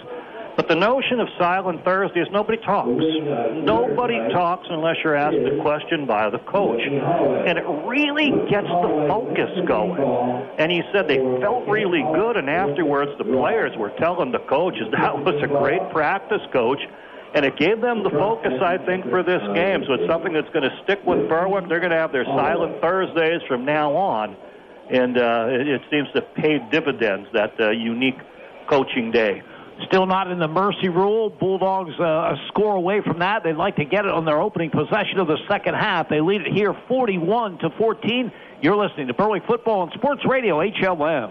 It's Alexander Family Buick GMC's end of summer clearance sale. Great summer sales have left us overstocked with the highest quality pre-owned vehicles. One owner, local trades, off-lease cars and trucks, all reduced to sell. Get a 2017 Cadillac XT5 for only $28,988 and an 18 Chrysler Pacifica only $23,988 or an 18 Buick Encore for just $16,988. Check us out online or stop and shop in Bloomsburg for the lowest price guaranteed. Alexander Family Buick GMC. We're taking deals the other guys won't. Mason's Monogrammic Service has the biggest selection of Bulldog football items in Berwick. Mason's is family-owned and is celebrating more than 30 years in business. Get all new Bulldog wear for 2019, like tees, tanks, and polos, hoodies, sweatshirts, jackets, and caps. Even onesies and toddler tees and lots more for any Bulldog fan. Mason's also has screen printing for businesses, teams, and organizations. Mason's Monogrammic Service, 225 West Front Street, Berwick, or at masonsmonogramming.com.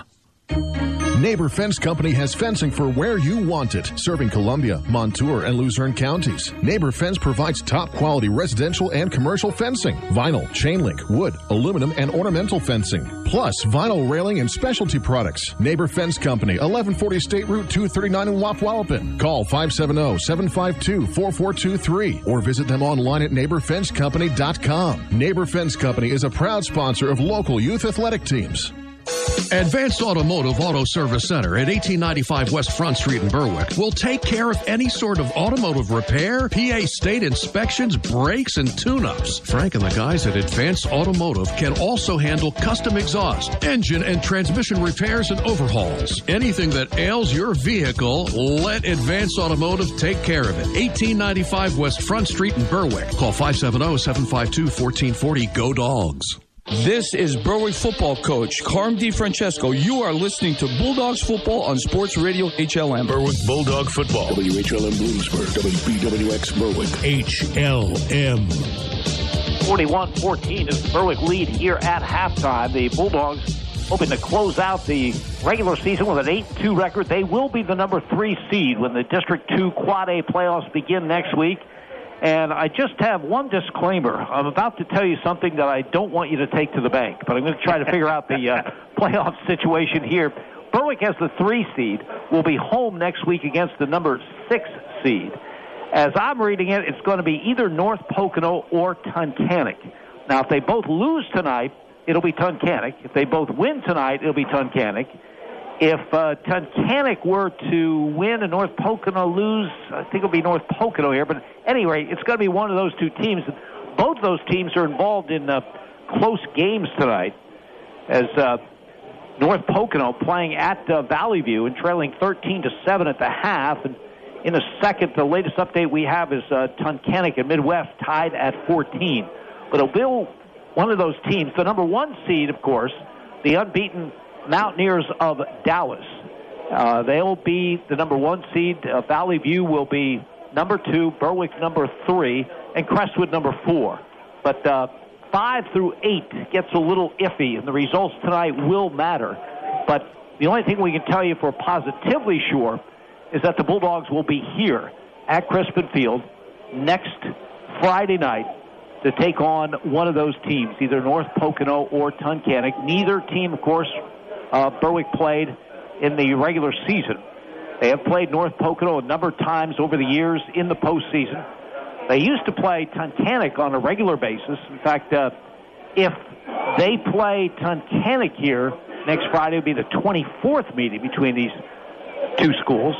Tunkhannock having a pretty good season, again involved in a tie last we heard with Midwest tonight at 14 all. But Berwick hoping to go into those playoffs at full strength. They're not going to achieve that, of course, with the Dallas Schechterle injury, which is a tough injury. It's tough for the team, but maybe even tougher for a senior in his final year, hoping to be on a district championship team and not going to get that opportunity, even if the Bulldogs do make it to the final. You say, well, a hand injury, he should be playing, but if you see the cast that's on his arm, I don't know how he sleeps with it, because it is a significant injury, and it's a shame. Dallas, by all we've heard, is a terrific kid, one of the best students in his senior class, and unfortunately he will miss the rest of the season. They're still hoping that another senior who's been out for a long time now can get back in. Antonio Barata is a terrific player, terrific kid, good competitor. He's a wide receiver on offense. He plays mostly on defense at a corner, but he's had a groin issue for a long time. It's one of those nagging things that he would love to get back in there, but just hasn't been able. And maybe still time for him, although he still isn't in uniform even this evening for his senior day. So it's 41-14. Berwick leading. Wolfpack have made their appearance. Bulldogs theirs. We'll be back with the second half kickoff. You're listening to Bulldogs Football on Sports Radio HLM. A car or truck accident will change your life. You get one phone call to put your life back together. Call your lawyers, Lenahan and Dempsey. They are your car and truck accident lawyers, your personal injury lawyers, your work injury lawyers. Your lawyers at Lenahan and Dempsey have won hundreds of millions of dollars for injured people just like you. Call Lenahan and Dempsey now. Call your lawyers and get help now. Quality care for your dental health at Berwick Dental Arts, 105 West 9th Street in Berwick. State-of-the-art equipment comes together with a tradition of 45 years of personalized care. From the youngest to the oldest patient, let Berwick Dental Arts doctors and staff take care of every aspect of your dental needs. They'll process all types of insurances. Make your appointment today. Call Berwick Dental Arts friendly staff at 752-4542. Berwick Dental Arts, making smiles beautiful. Rediscover an American icon with the all-new Lincoln lineup at Ken Pollock Lincoln. Whether you're looking for a luxury SUV like the all-new Lincoln Nautilus or a luxury sedan like the Lincoln Continental, you'll be sure to experience a new definition of customer care. And when it comes time for your service, you can trust your vehicles in good hands with our Lincoln certified technicians. Experience what true luxury means from NEPA's most trusted dealer at Ken Pollock Lincoln, 1120 West Front Street, Berwick, and online at kenpollocklincoln.com. Welsh's Towing and Repair proudly supports the Berwick Bulldogs and wishes them a successful year. Welsh's Towing and Repair has a long tradition of helping. You can call Welsh's 24/7 at 759-9737 if you are in need of a tow, jumpstart, tire change, are locked out, or to request them on scene if you're in an accident. Welsh's accepts all major insurance and motor clubs, and they offer all types of preventive maintenance and state inspections for cars, trucks, and motorcycles. Welsh's Towing and Repair, South Mercer Street in Berwick, and at their South Center storage facility, Columbia Boulevard in Berwick. Ask Ameriprise financial advisor Jeffrey McKinnon about the exclusive Confident Retirement Approach. It's a personalized, flexible, step-by-step approach toward financial balance. Call Jeff today at 570-520-4137. Offices are located at 22 South Prospect Street in Nanticoke, PA, and 118 East 3rd Street in Berwick, PA. The Confident Retirement Approach is not a guarantee of future financial results. Investment advisory products and services are made available through Ameriprise Financial Services Incorporated, a registered investment advisor. Red's Roofing, the roofing ninjas of Berwick, are your roofing experts for Luzerne, Columbia, and Montour counties. With 26 years of experience and great rates, why go anywhere else when Red's Roofing will get the job done right for your decks, siding, or roofing? Specializing in metal and rubber shingles, most roofing work is done in one day. So remember the name, Red's Roofing, the roofing ninjas. Call Red's Roofing, 752-4351. Owner Harry Titus, a proud supporter of the Berwick football team. This is Berwick football coach Carm DiFrancesco. You are listening to Bulldogs football on Sports Radio HLM. Berwick Bulldog football. WHLM Bloomsburg, WBWX Berwick. HLM. Just about set to go in the second half here at Crispin Field. This is the regular season finale. Bulldogs prepping for the District 2 Quad A playoffs. Wilkes-Barre Area getting ready for the 6A playoffs. They are seeded second and will probably open those playoffs. There are 4 teams involved. They'll probably open the playoffs against Scranton, a team that they had played earlier in the season, in fact, on the second week of the season, and beat 37-28. Again, the Wolfpack came into this game tonight with a 3-game winning streak. 28-7 was the win over Williamsport last week. But the Bulldogs have been nothing short of explosive in that opening half. They did have the 1-yard run by Tegan Wilk, but other than that, 15-yard run, 26-yard run, 71-yard run, 80-yard interception return, 71 and 74-yard runs. So a big first half offensively for the Bulldogs, and they have that big lead right now by a score of 41-14. Yeah, one of the more impressive first halves I've ever seen from Berwick, and yet by the same token, that's a good team across the way. We've been talking about the talent they have at running back, but Berwick's been able to stifle it. 2 talented quarterbacks, both who look good, and yet Berwick's stopping the passing game. Only Raphael McCoy has been able to make things happen, so they've been trying to go to that go-to man, making it happen on kick returns, making it happen in the receiving department, even noticeable defensively getting it on tackles. Tegan Wilk, Blake Maurer, Alejandro Lopez, deep for Berwick. Wilkes-Barre Area will kick it off to start this second half. Chad Reagan does the kicking for this team. 41-14 is the Berwick lead. Bulldogs will be moving from our right to our left as we do things here in the third quarter. Berwick looking to close out the season with an 8-2 record and prep for those District 2 Quad A playoffs that will kick off here at Crispin Field next Friday night at 7. So Reagan has the whistle from the officiating crew, and this second half is underway. Kick comes to the sideline. He gets by Lopez momentarily, feels it with one hand, takes it at the 20, is stood up there, tries to wiggle out of a tackle attempt and cannot. He'll be brought down at the 22-yard line. Tyre Dobson, Jr., coming down, getting him up around the neck area and spinning him to the ground, refusing to let go. Well, Berwick's offense will get another opportunity, doing it mostly on the ground. Just one pass complete, and that was to Aiden Mason, a beautiful 18-yard screen pass set up wonderfully. There's been very little passing downfield by design. Wolfpack have not defended the running quarterback well at all. Ryan Lobos had gaping holes when he kept the ball, and he is under center now from the 22-yard line with an I formation behind him. And he gives the ball to Tegan Wilk over the 25, spins over the 30, out to the 33-yard line. You're looking at a player that is the safety and the wide receiver, and you look at the moves on him as a running back, and he would be outstanding, I think, just about anywhere you put him on this football field. 10 yards there and a first down. Yeah, I think if I had a weak team, I'd make him my quarterback, too. Probably could do that. A tremendous talent. Put him anywhere, and he'll start. No, he threw one pass this year, and it was pathetic. He even admitted to that. 2 passes they were for. So he gets the ball. And straight up the middle, and spins away from a tackler, still on his feet, the 40 and out to the 46-yard line. Another spectacular run by Tegan Wilk. Yeah, and straight up the middle, vanilla type of play, but Berwick is really blocking well.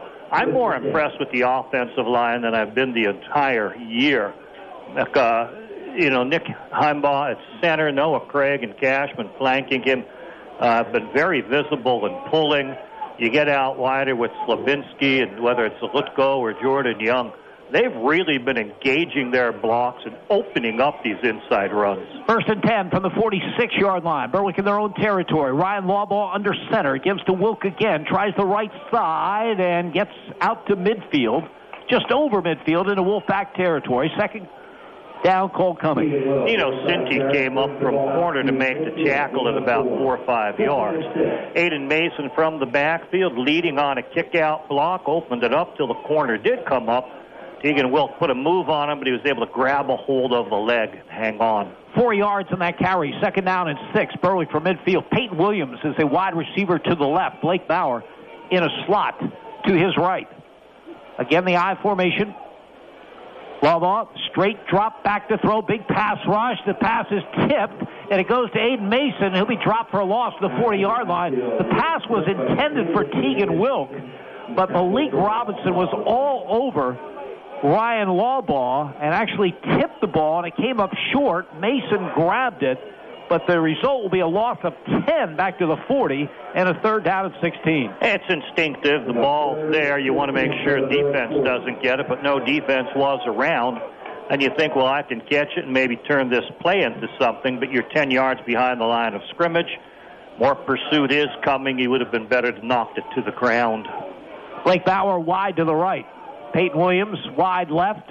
After a shift, Ryan Lawbaugh awaits the shotgun snap. Has it. Straight drop back to throw. Big pass rush.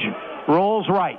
Turns the corner. Has some running room. He's at the 45. He's over midfield.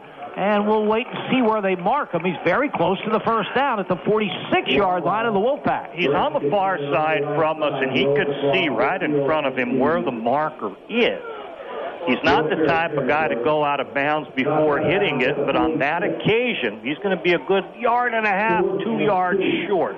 14 yards in the carry by Ryan Lawbaugh. Is that a career night carrying the football? 110 yards on the game, that being his 6th carry. 4th down and 2. Berwick at the Wolfpack 46-yard line. Bulldogs are going for it. I formation. Tegan Wilk at the tail of the tandem. The call goes to the fullback straight ahead, Montez, and he has the first down inside the 45-yard line. Aiden Mason, actually, Jim, with the carry. And he did burst his way up ahead. Looked like a blocking back at first, but had the football and should have the chains. They didn't give him a good spot. They may bring it over. No, they're saying it's Wolfpack football. Would you have put the spot there, Jim? No, I thought he had another yard to half a yard at least, and that would have given him the first down. Nice surge. Aiden Mason knew what he needed, put it down, went over to the left side behind Aaron Cashman, who's having a very strong game. But I don't like the spot, but, spots are tough for officials. With Carmen DiFrancesco very upset, and probably should be. 1st and 10, Wilkes-Barre area. They get their hands on the football with 9:16 to go in the third. Berwick leading 41-14 out of the gun. Swinney gives the ball to Corey Brown, trying the right side. He is cut down in the open field at the 49-yard line. Nice tackle by Blaine Cleaver. And coming all the way from inside linebacker, scraping to his left, fighting, and then turning to fight on the corner. He's been playing outside linebacker throughout the year, but last year he played inside linebacker, and I think he likes the collisions in there a little bit more. Maybe a more natural position for him, and he got out to that nicely. 2nd down and 6, the Wolfpack from their own 49-yard line. Slot to the left, slot to the right. McCoy is in the slot to the right side. Swinney looking downfield for McCoy, and the ball is picked off by Tegan Wilk at the 40-yard line and fumbles the football, and it's picked up by the Wolfpack, and they get it back at the 31-yard line. Tegan Wilk looking for extra yardage, instead fumbles the football, and Tyree Dobson picks it up for the Wolfpack. So Wilk has his 2nd interception, but Wilkes-Barre area gets it back. He stepped in front very, very nicely. He read the quarterback step and throw, and he can see it coming up a little bit short. Stepped in front, took it, and immediately was returning it. At one point, he went down on his hand and did a little pirouette, but the man held on to his jersey, and he couldn't quite escape. If I didn't get away from that, the ball is stripped away from him, and number 10, Tyree Dobson, recovers. Swinney is the quarterback under center for the Berwick 30-yard line. He gives the ball to Brown. He got some running yardage for one of the few times tonight off the left side.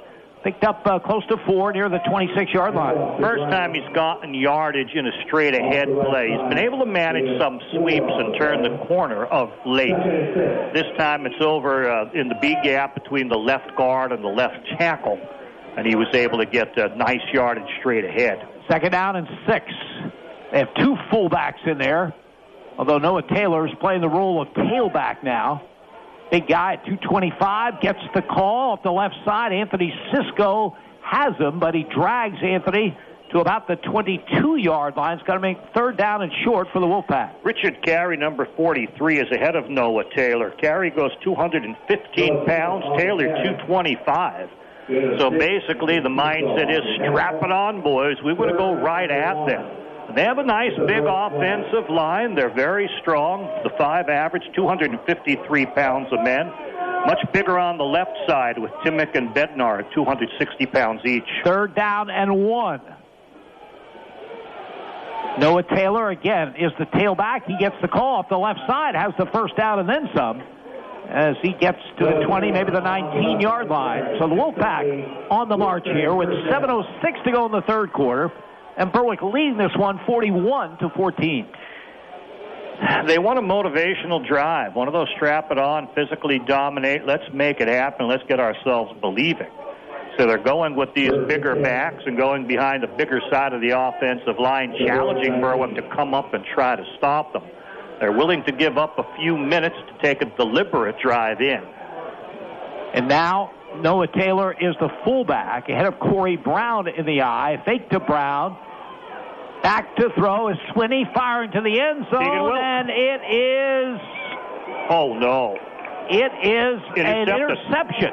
It is an interception deep in the end zone, and Berwick will take over the third interception of the game by Tegan Wilk. It was just a matter of whether he was inbounds on the far side, so Wilk giveth and Wilk taketh away as he fumbled, got the ball to Wilkes-Barre Area and got it back on his third interception of the game. There was a man in front of the receiver, and Wilk was running then behind him.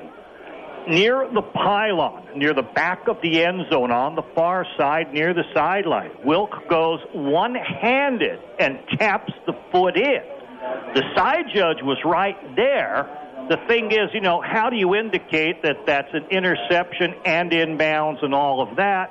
And he seemed delayed in the call. Timeout Berwick, 6:39 remaining in the third quarter. 41-14 Bulldogs. You're listening to Berwick Football on Sports Radio HLM. S.J. Kowalski Heating and Air Conditioning sells comfort. Since 1972, S.J. Kowalski understands the importance of doing business locally. They service what they sell and take pride in customer satisfaction. S.J. Kowalski is a trained comfort specialist, a Lennox dealer, and they are Northeastern Pennsylvania's premier dealer of Mitsubishi ductless mini-split systems. S.J. Kowalski also sells and installs energy-efficient Rinnai water heaters and geothermal systems. Call 1-888-KOWALSKI and ask about special promotions and zero-interest financing. This is Berwick football coach Carm DiFrancesco. You are listening to Bulldogs football on Sports Radio HLM. Berwick Bulldog football. WHLM Bloomsburg, WBWX Berwick. HLM. Berwick takes over following the third interception of the game by Tegan Wilk. They have it at their own 20-yard line, moving from our right to our left. 6:39 to go in the third. They lead 41-14. Alejandro Pena is the tailback. He gets the ball, tries the right side, is stood up after a very short gain as the Wolfpack toughen up on defense. Yes, they do. Coming in hard, Xavier Carter, 5'10", 230-pounder. Good linebacker, fills well. Yeah, they've been facing a lot of frustration. They capitalized on some plays. They were forcing the ball on the ground and then try to throw play action by surprise, get time, and Tegan Wilk again haunts this team with another interception. Yeah, he doesn't surprise very well. No. Second down and 8. Pena Lopez again straight up the gut for just a yard. It will be a third down play coming. Tegan Wilk, if you're counting now, in his 3 years at Berwick, 22 career interceptions. Of course, he played his freshman year at Southern Columbia, had 5 there, so 27 interceptions for a career. Just unbelievable. Amazing. Unbelievable. Noah Craig pulling that time seemed to have a nice kick-out block, but they couldn't get enough on the down block to create a seam for him. Third down and 8. Bulldogs at their 22. Ball, play action. Rolling left. Fires across his body and just out of the reach of Blaine Cleaver, who got his hands on it, couldn't pull it in at the 42-yard line. Pretty good throw by Lawbaugh, considering the right-hander rolling to his left. That's not an easy throw. No, hard to do, and I thought he put it pretty much on the money. Put it more field side where it's a little easier to catch, and it might have been intercepted or knocked away. Cleaver coming from tight end on the right side all the way across the field here, unable to make the play. In the third quarter, Tunkhannock leading Midwest 21-14. In Tunkhannock, a possibility of one of the teams coming here for the playoffs next week. The punt by Sheptock comes up short and is downed at the Wolfpack 49-yard line. That's where they'll put it in play with 5 minutes remaining in the third quarter. After a wild scoring first half, no scoring in this third. Berwick continues to lead Wilkes-Barre Area by a score of 41-14. Been a back and forth type of second half, though, Jim. Interception, then the interception fumbled. Then in the next drive, the ball's intercepted yet again before forcing a punt out of Berwick. So there's been a lot of back and forth in the course of this game. First and 10 for the Wolfpack. Coming into tonight's game on a 3-game winning streak, 6-3 record overall, but trailing Berwick 41-14 here in the third. Officials calling a timeout, perhaps blood on the arm of a Berwick player, Blaine Cleaver. That is the call. So he will go to the sideline momentarily. Armani Mackey coming in. They'll shuffle things on the inside. He'll take at least a snap till they blot up and spray the wound, put a bandage on it. Mackey is a sophomore, 6'1", 150 pounds. So here we go. Wolfpack, first and 10 from midfield. Talise Swinney is the quarterback. I formation behind him. Sinti goes in motion right to left. Swinney gives the ball to Corey Brown, hit behind the line of scrimmage. Sullivan Slabinski across that line of scrimmage in a hurry. Yes, he was. Able to shoot the inside gap, find the legs of the runner, and knock him back for a yard. Wonderful play on the penetrating defensive lineman. Slabinski, one of the 16 Berwick seniors honored before this game tonight in the final regular season appearance here. 6'1", 215-pounder. Here's a second down and 11 for the Wolfpack from their own 49. Armstrong is the tight end on the left, and rolling that way is Swinney. In pursuit is Montez. Swinney just throws it away. McCoy in the vicinity, but Eric Montez with the heat on the quarterback. Yeah, I don't know why you would roll to the left toward Eric Montez by design. I mean, Berwick has great players at all positions, but you're just not going to make it happen. You're going to get out of that pocket and wide, and he's coming straight upfield. There's no one has an angle to block him. You're not going to be able to hook him. He's just going to force you deep and force you to throw very awkwardly off your back foot, nowhere near a receiver. Third down and 8 now for the Pack from their own 49-yard line. Slot to the left, wide receiver right, out of the gun. Swinney has the snap, gives it to Brown. Brown is hit behind the line. He won't get to the line of scrimmage. That is great work. The initial penetration by Gabe DePippa, who's in there now. He did a great job getting across the line of scrimmage and slowing that down, and eventually it's no gain and the punt team on. The play was a little bit away from him, but he grabbed the runner by the jersey, would not let him go, and while he had him held up and trying to be drugged, the rest of the defense swarms in, and that'll force this punt. And Gabe DePippa, one of those 16 seniors, gets a big hug from the line coach, Bob Krupp, as he goes to the sideline. Reagan back to punt, and officials blow it dead. Not sure why. There's a flag thrown by the head linesman on the far side. Somebody jumped Wolfpack and moved back 5 yards. As a coach, that's very, very frustrating. The 5 yards, of course, is annoying, but you always worry every time there's a snap, especially in a game where one went sailing over your punter's head. That snap was right on the money, chest high, right where you want it. Doesn't count. You got to do it again. Sinti's punt is there, and Reagan's kick is away. High kick. Berwick will let it roll. Takes a good roll where the Wolfpack is concerned, and will be down close to the Berwick 15-yard line. So the Bulldogs will put it in play with 3:30 remaining in this third quarter, and Berwick leading by the score they led by at the half, 41-14. Yeah, been a little back and forth. Turnovers and turnovers and turnovers have been sort of the odd feature of this half. Uniquely done. Tegan Wilk involved in all three. Berwick would like to generate a little offense, move the chains, take some time off that clock, get a score and maybe the 2-point conversion to make it a mercy rule game and put it out of reach. This is a dangerous Wolfpack team. You don't want them hanging in. 3 receivers to the right. Blaine Cleavers, the tight end, to the left. Law ball out of the gun. Back to throw. Looking. Fires to the far side. Incomplete. Off the hands of Peyton Williams. Coverage by Raphael McCoy on that far side. Not a bad pass, though, from the left hash to the far right sideline, and where Peyton Williams could catch it right about at eye level. Coverage was off enough. Peyton Williams will tell you should have been able to pull that one in. 2nd and 10. Berwick at their own 16-yard line. As Blaine Cleaver splits out wide left. 3 receivers to the right. Bulldogs working on their pass game here in the third as Lawbaugh gives the ball straight ahead to Aiden Mason, and he'll get to the 20, maybe the 21-yard line. 3rd down call coming for the Bulldogs. He got a long 4 yards on that, put his total up today in rushing for 7 carries now for 109 yards. But with the incomplete on 1st down, it sets up the 3rd and long here and most likely a passing situation or a quarterback run.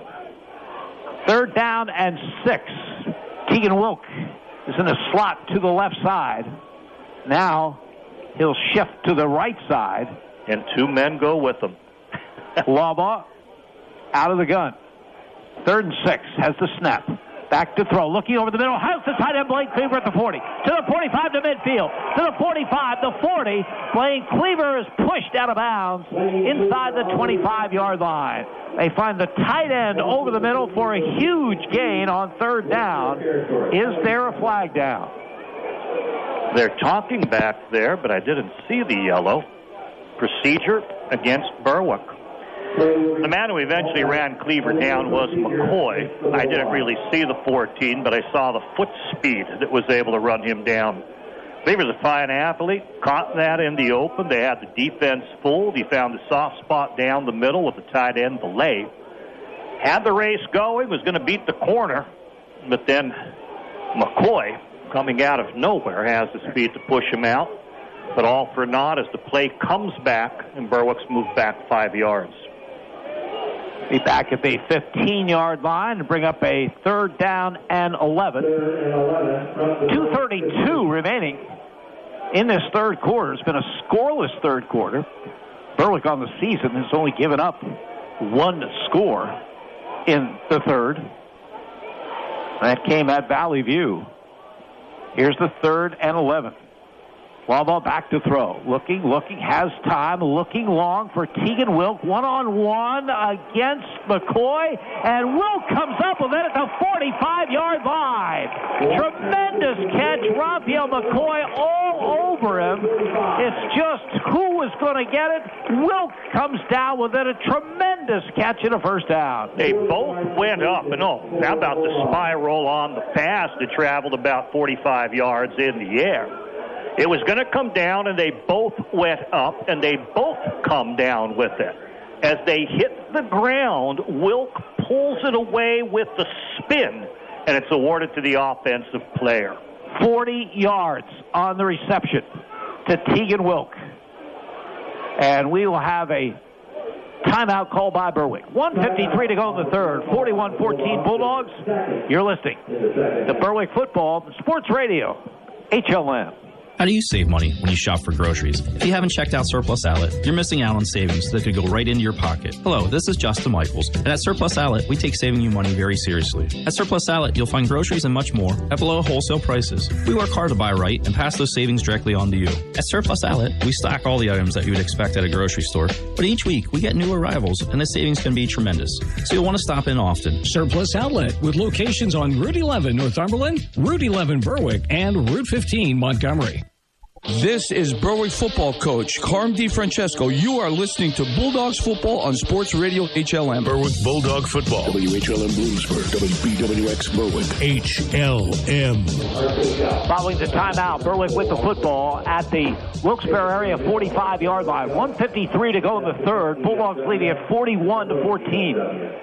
Ryan Lawbaugh out of the gun. Slot to the left, slot to the right. Fakes handoff, keeps the football straight ahead, 35-30, down to the 25-yard line. Ryan Lawbaugh has had a huge night carrying the football and adds to those impressive totals as they mark it at the 25-yard line. That is a 20-yard pickup. Give him 130 yards on the ground, and again, starting with a -17 on a bad pitch. Jim, his fakes are so good. I have the binoculars on it. I'm afraid you may not know who has the ball.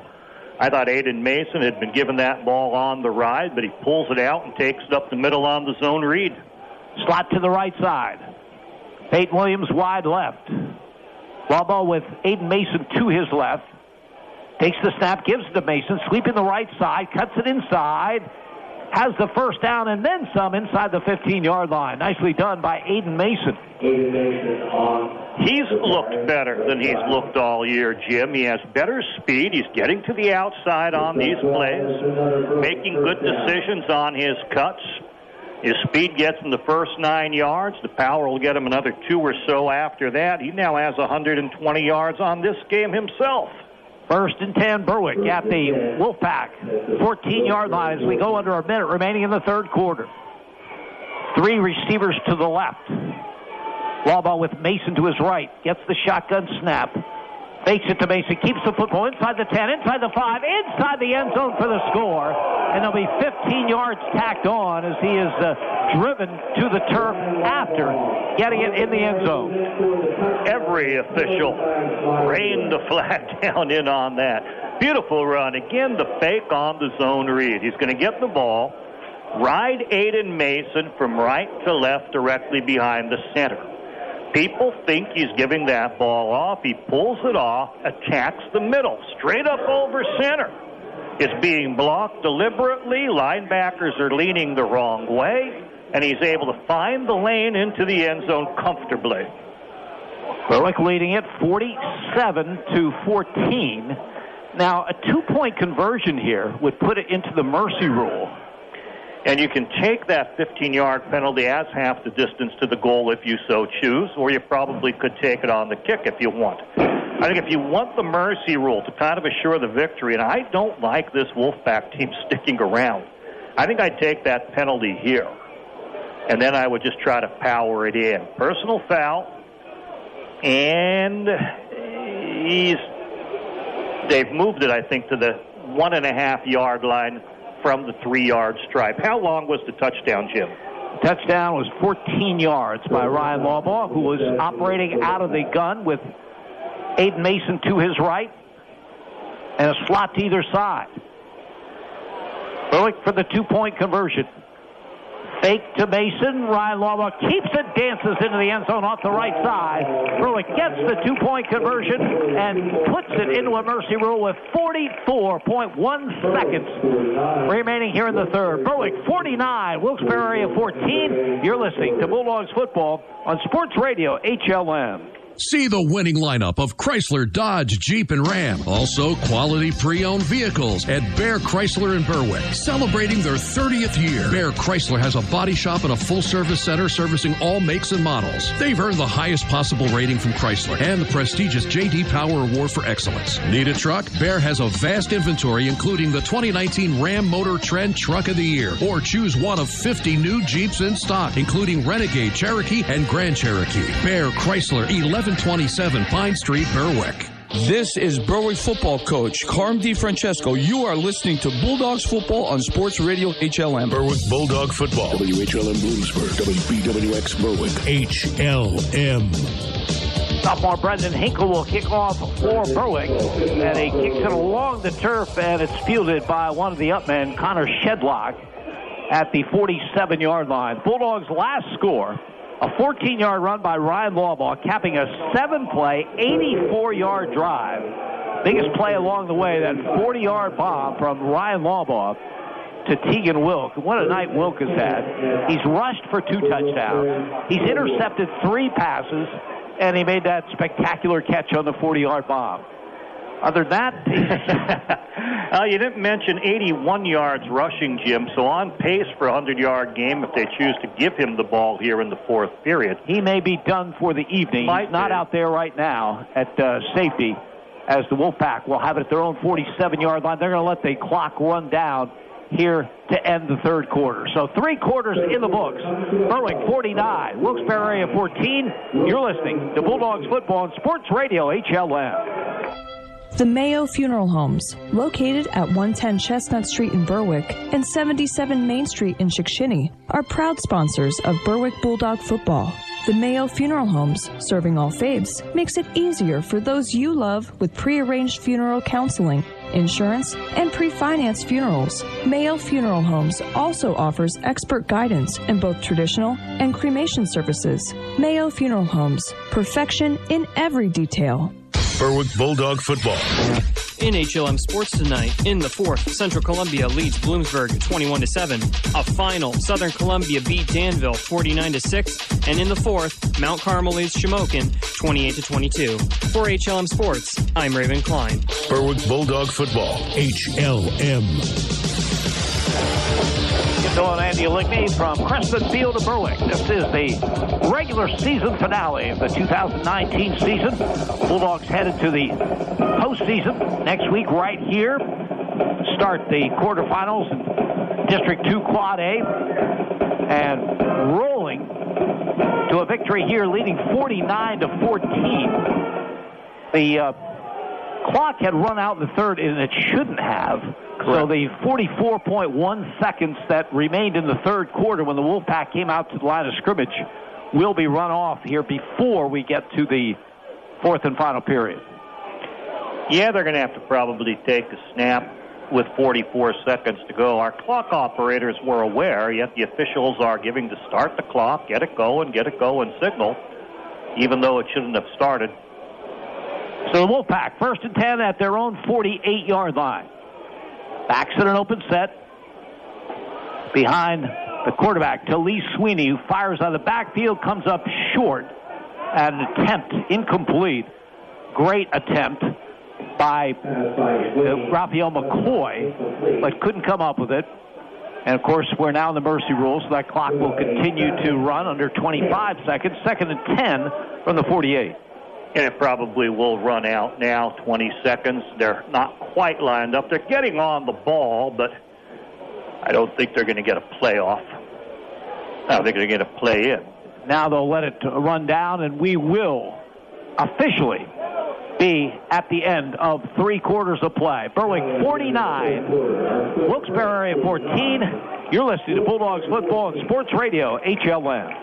It won't be long before tax time rolls around, so remember to visit Michael Daddio CPA at ND Accounting and Consulting for your income tax needs. ND Accounting and Consulting handles both business and individual taxes, as well as offering a variety of accounting services, including payroll, auditing, and bookkeeping. For tax and accounting services, look for Michael Daddio CPA at ND Accounting and Consulting with 2 locations, 214 Pine Street in Berwick and 5929 Main Road in Sweet Valley. This is Berwick football coach Carm DiFrancesco. You are listening to Bulldogs football on Sports Radio HLM. Berwick Bulldog football. WHLM Bloomsburg. WBWX Berwick. HLM. As we start this 4th quarter, we are in the mercy rule. Berwick has taken their starters out. They'll rest up for the District 2 playoffs that begin next week. Mentioned Tegan Wilk with his 3 interceptions. He's not at safety, but his younger brother is. Drayton Wilk, 9th grader, 5'11", 165-pounder. Wolfpack, first play of the 4th quarter. They go with the big fullback, Noah Taylor, running hard. Andrew Blockus, that linebacker, among the people meeting him short of the first down yardage in Berwick territory. Yeah, with about a 9-yard burst. Defensive end came upfield a little too aggressively, assuming it was a pass, almost like he's rushing. Ran past the man who ran inside of him. 8 yards in the carry. by Noah Taylor, the fullback for the Wolfpack. They have it at the Berwick 44-yard line. They move from our right to our left as we view things in this final period. Richard Carey, I believe, in front of Noah Taylor in the I formation now, the big backs. Yeah, both well over 200 pounds, and it is Noah Taylor who gets the call, tries the left side, and is brought down. Nice defensive play. Jake Lanning is the man, Jim. He got some penetration from a defensive end position, fought his way in the backfield, caught the big back, spun him to the ground, and they'll lose a little bit of yardage on that. Lose a few inches anyway. No gain on the play. 4th down and 2 for the Wolfpack, obviously going for it. The Berwick 44-yard line early here in the 4th. Berwick with that big lead at 49-14. Corey Brown now is the tailback in the eye. Carries the fullback ahead of him. Swinney pitches the ball to Brown. Tries the right side. Has the first down and then some as he cracks to the Berwick 40-yard line. Little option look. No dive man. Quarterback going speed option to the right, which is the short side. No tight end. Gets on there, able to make that option play work successfully to move the chains. 4 yards on the play. Armani Mackey come out favoring that shoulder. So Mike Zalutko will come in as the only starter on the field for Berwick on this 1st and 10 for the Wolfpack from the 40-yard line. Swinney off play action, back to throw. Looking long to McCoy into double coverage and incomplete. Just off his fingertips at the goal line. Pretty good coverage down there by the Bulldogs. Yes, it was. Drayton Wilk was down, but the corner covering him was Brandon Spezzoletti one-on-one, and then the safety comes over to help. It was sort of a fortunate play. The Bulldogs eventually lose their balance, but McCoy unable to get to the football. But nice coverage where you're in the area and around that receiver, the very dangerous receiver, Raphael McCoy. 2nd down and 10. Wolfpack from the Berwick 40. McCoy wide to the left, drawing double coverage. Backs in an open set. Swinney under center. Going to keep it himself off the right side. Has some running room and comes up just short of the first down yardage, around the 31. Hasn't done a whole lot of running in this game. This is his 4th run by design. He got a nice kick-out block on the man who had contained, so he was able to get the soft corner and move it downfield. 8 yards in the carry by Talee Swinney, one of 2 quarterbacks the Wolfpack use in every game. McCoy wide left. Here's the 3rd and 2. Corey Brown, the tailback in the eye. Swinney, toss sweep to Brown, looking for the first down yardage, and he gets it inside the 30 to about the 29-yard line, pick up a 3. Nice fight by Corey Brown. And Berwick, of course, these number 2s are, well, they're a second or so slower. Tough to take on the blockers, shed the blockers, and get to them. But he still had to fight, to push, to make the chains at the end of that run. McCoy wide to the right. Draws the double team as Swinney out of the gun with a slot to the left. Talee Swinney has the snap back to throw, firing over the middle. Had Brown open at the 10, but overshot his mark. Don't know how he got him out there that easily, but he came right down between the linebackers, behind the linebackers, and with the safety, Drayton Wilk cheating over toward McCoy. He had the middle of the field, but they couldn't connect on the pass. 2nd down and 10. Clock continues to run. We are in the mercy rule with Berwick leading 49-14. 7.5 minutes to go here at Crispin Field. 2nd and 10. Wilkes-Barre at their Berwick 29. Swinney gives straight ahead to Carey, and Richard Carey has some yardage down to the 25, maybe the 24-yard line. Andrew Block is coming up like a linebacker, able to put a shoulder into him, but Carey, a very strong runner. We mentioned his size. Only his 2nd carry of the year, Jim. This one a 4-yarder. 3rd down and 6. Armani Mackey, shaken up earlier, back in the Berwick defensive unit. 3rd and 6 Wolfpack at the Berwick 25-yard line. Swinney has the shotgun snap, options left, pitches the ball to Brown, looking for running room. He has some. He gets to the 20-yard line. Needed 6 and got 5. A little surprised to be seeing option run at this point in the game. They didn't run option against Berwick's first teamers. Second team unit doesn't usually work that much against such plays.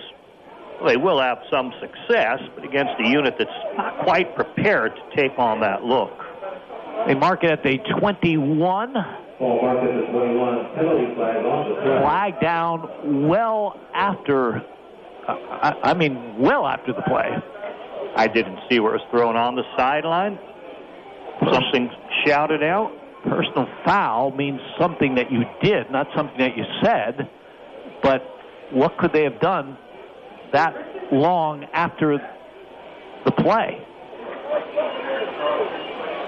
A little pushing and shoving with 2 players on the sideline, Jim. It came up late after the play. And I guess both players were Berwick, because that's who the penalty went against. And the Wolfpack will have a first down after all that, as they have it at the Berwick 10-yard line. First and goal, 6:28 to go. Swinney under center. I formation behind him. Big Noah Taylor, normally a fullback, is the tailback in the I. Berwick showing blitz. The call goes to Taylor, and he's got some running room. He lowers the shoulder, and he gets down to the 5-yard line off the right-hand side. Been a strong runner through the season, 430 yards on 63 carries coming into the game. This now his 8th carry of this game for 36 yards. Physical player, physical runner. Really good defensive effort by Berwick tonight. Yeah. One of those touchdowns came on a kick return, so just 6 points by the first-string defense given up against a team that was averaging 30 points a game and has weapons. Second and goal from the 6. As Swinney's got to keep the football, and he's got to be hit for a big loss back at the 16-yard line. Great defensive work by the backup Bulldogs. I didn't catch the number. I thought I saw a 7, but it might have been a 17 or an 87. Jim, I'd really like to give credit, because whoever came up well into the backfield, took the man who tried to stiff-arm him, played him off wonderfully, and was able to go. It was number 17, and that's Benjamin Moore, and that was a stellar defensive play. Third down and goal. Wolfpack at the Bulldog 14-yard line after the loss of 8. Swinney has the snap. Back to throw. Sets an inside screen at the 10. And outside to the 5. It's McCoy, and he gets to the end zone for the touchdown. Well, he got it in the middle of the field on the inside screen. Used that great speed of his. 14 yards for the score. He was on the far right side, and the quarterback rolled in that direction, and almost with a jump pass action. Gets it over the hands of the blocker, the unblocked rushers. Throws it against the grain on the jump pass action. Hits McCoy at midfield, who continues across the field to the left pylon and takes it in. Great speed. 52-yard touchdown drive, and now Swinney's going to throw for 2, and he has his man on the far side. That's Noah Taylor on the fake. So with 4:40 to go in the game, the score, Berwick 49 and Wilkes-Barre Area 22. You're listening to Bulldogs Football on Sports Radio HLM. You haven't had the best till you've been to Romeo's Italian Submarines. Romeo's Italian Submarines, you've got to try them. Romeo's Submarines menu includes wings, wraps, and so much more. Romeo's is also home to Sasser Sweet Stop, where you can get your ice cream on. Romeo's Italian Submarines and Sasser Sweet Stop. Open till 9 Sunday through Thursday until 10 Friday and Saturday. 1306 Orange Street, Berwick. 570-752-8788. This is Berwick football coach Carm DiFrancesco. You are listening to Bulldogs football on Sports Radio HLM. Berwick Bulldog football. WHLM Bloomsburg. WBWX Berwick. HLM. 4:40 remaining in the game. Wolfpack on the board for the first time in this second half. 14-yard touchdown from Lee Swinney to Raphael McCoy, an inside screen. Capping a 52-yard drive. They get the 2-point conversion pass as well. 49-22 is the Berwick lead. Berwick has their first line in there looking for an onside kick. Reagan instead goes to the far side to Lopez, the 22-yard line, to the 25, to the 30, and Alejandro Lopez returns it over the 35 to about the 36-yard line. So that's where Berwick will put it in play. We'll get our first look at the backup offense for the Dogs with 4:35 to go. And they are going to win the first meeting ever between Berwick and Wilkes-Barre Area, leading 49-22. Well, we get a chance. We didn't mention the Berwick seniors before the game. They are Tegan Wilk, Shane Levan, Alejandro Lopez, Cole Martelli, Dallas Schechterly, Eric Montez, Aaron Cashman, Mike Salutko, Nathan Traw, Sully Slabinski, Nick Heimbaugh, Sean Powell, Gabe DePippa, Noah Craig, Antonio Barata, and Anthony Sisko. Benjamin Moore quarterbacking. Jim hands it to number 2, Devin Smith. And Smith with some running room. The 45 to midfield. Devin Smith with a good gain of 14 yards. Has great speed. He showed it. Pretty vanilla type of sweeping action from the shotgun, but he takes it. Bursts off the right side and outruns the defense. Turns it upfield. Devin Smith, a junior, is going to be a contributor to this program. We've seen him play some in the defensive secondary. They think he has a chance to be an excellent corner. Shows he's a pretty good running back as well there with a 14-yard pickup from midfield. Moore out of the gun. Has the snap. Keeps the ball himself off the right side. The 45, the 40, the 35, and down to the 32-yard line of the Wolfpack. Wow. Little zone action, zone read action. He bursts, takes it up the hash, then bends it to the right. Looks like he's going to get replaced for a play, Jim. I got a nosebleed as his helmet hit the ground on that. So we're going to see number 19, Peyton Williams, take over at quarterback. 18 yards on the carry by Moore. Berwick's going to have some out-of-this-world offensive numbers when this is over. Slot to the right. Slot to the left. Peyton Williams fakes handoff, keeps the football inside the 20-yard line, inside the 15, and down to about the 12-yard line. Peyton Williams has some experience at that quarterback spot. Been a backup for a couple of seasons. Been a JV quarterback as well. They mark it to the 12. That's a 20-yard pickup for Williams. So we wondered how these backups would do. 3 straight plays, 14-yard run, 18-yard run, 20-yard run. They're doing okay. Yeah, I'll say they're doing okay. Standard sweep, and then the basic quarterback runs out of the Berwick system. Bulldogs, 1st and 10 at the Wolfpack 12-yard line. Peyton Williams has the snap. Hands off, right side, inside the 10, and into the end zone off the right side. Logan Smith with that sweep, Jim. Again, pure speed. Takes that ball, a straight handoff, sweeping, like we had seen earlier from Logan Smith there with wonderful speed on the run, gets inside the pylon. 12 yards on the carry. And the Bulldogs are on the board one more time. And sophomore Brendan Hinkle will be on to attempt the extra point out of the hold of Tegan Wilk.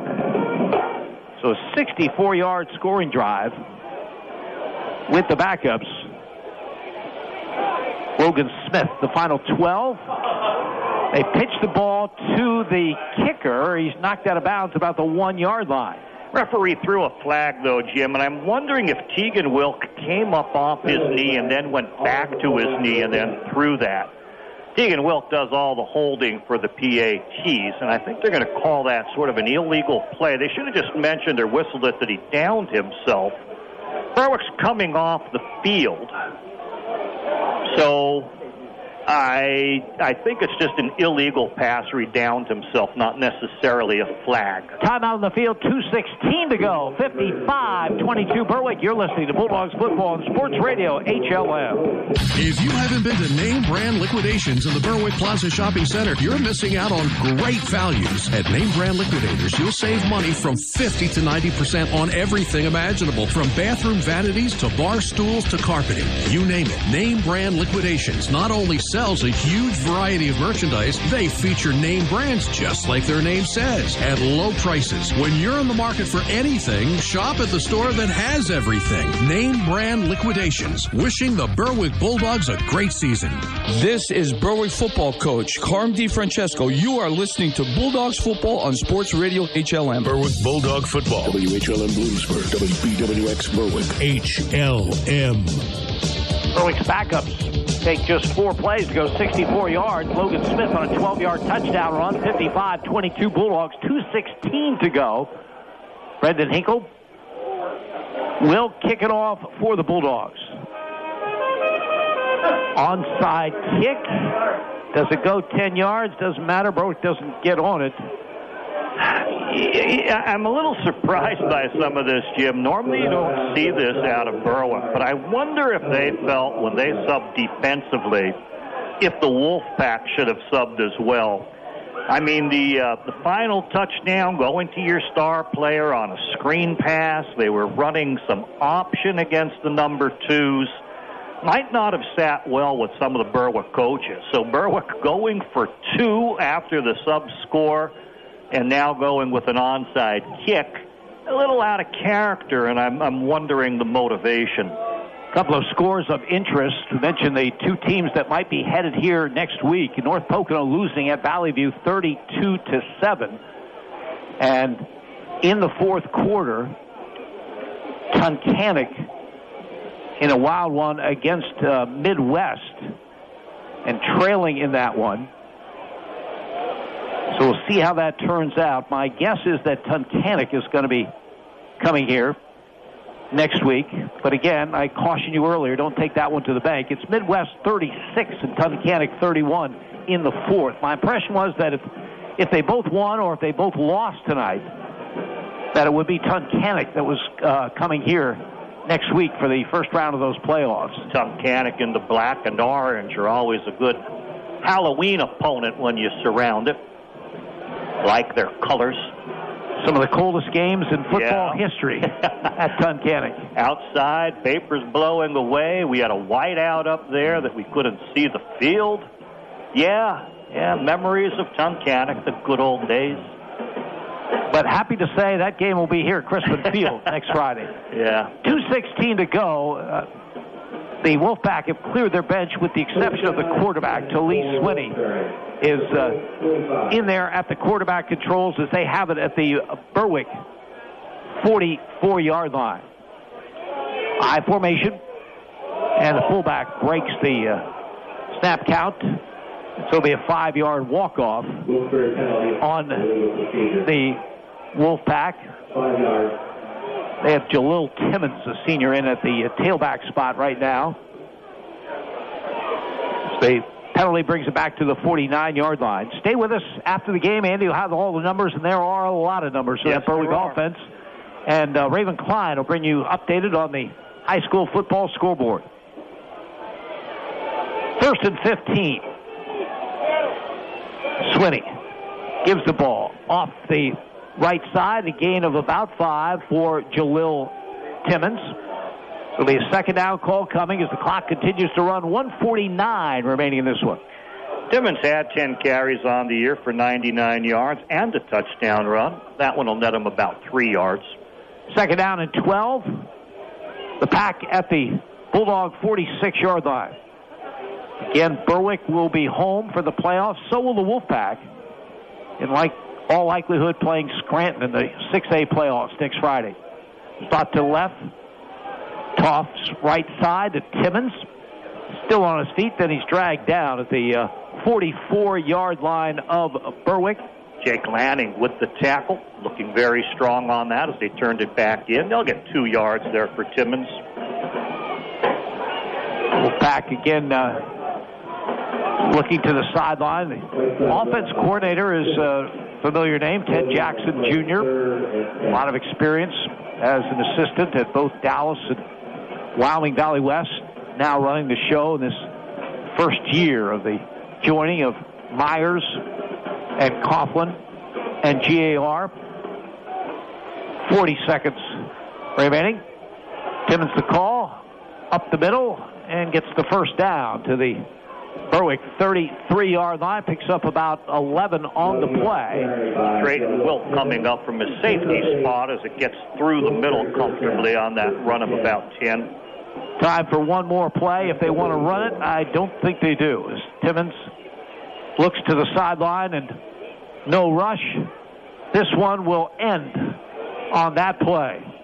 So the first meeting ever between Berwick and Wilkes-Barre Area goes to the Bulldogs in a big way. The final, Berwick 55, Wilkes-Barre Area 22. You're listening to Bulldogs football on Sports Radio HLN. Whether it's the heat of the preseason or the heart of the postseason, teams will always get a little boost from playing at home. Speaking of a boost at home, State Farm can boost your savings when you combine your homeowner's insurance with your auto coverage. So score one for the home team.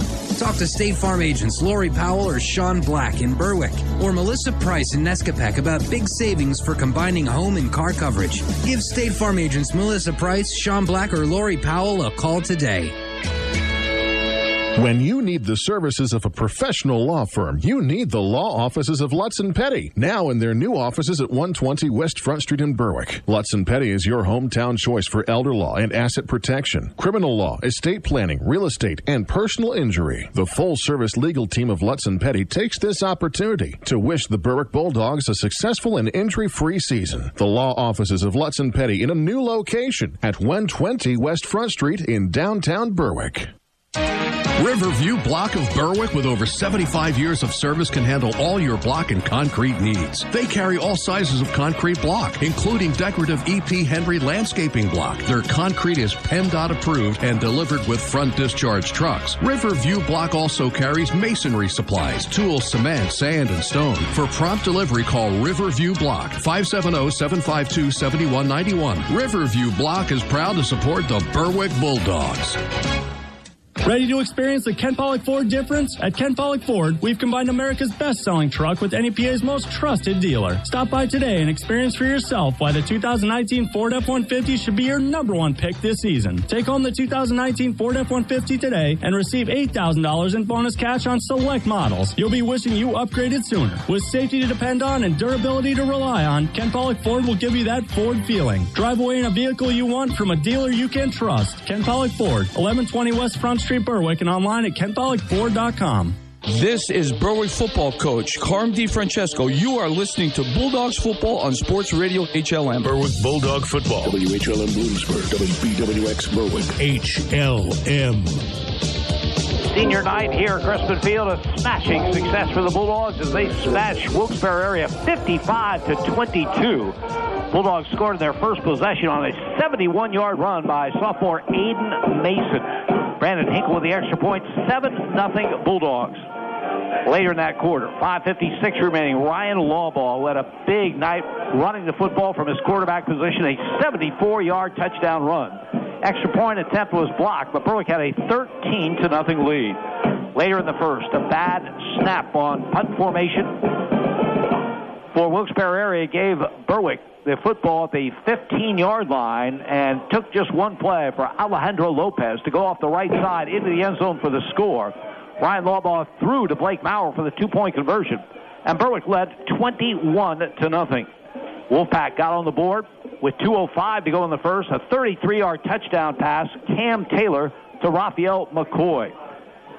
Michael Deutsch-Jones with the extra point, 21-7 Bulldogs after one. In the second quarter, the Bulldogs got a big play from Blake Maurer, playing defense in replace of Dallas Schechterle. He's out for the rest of the season with an injury. Maurer raced 80-yard with an interception for a score, as Berwick, after the extra point, led 28-7. But on the ensuing kickoff, Raphael McCoy goes 75 yards for a score for Wilkes-Barre Area. Again, Michael Deutsch-Jones with the extra point, 28-14 Bulldogs.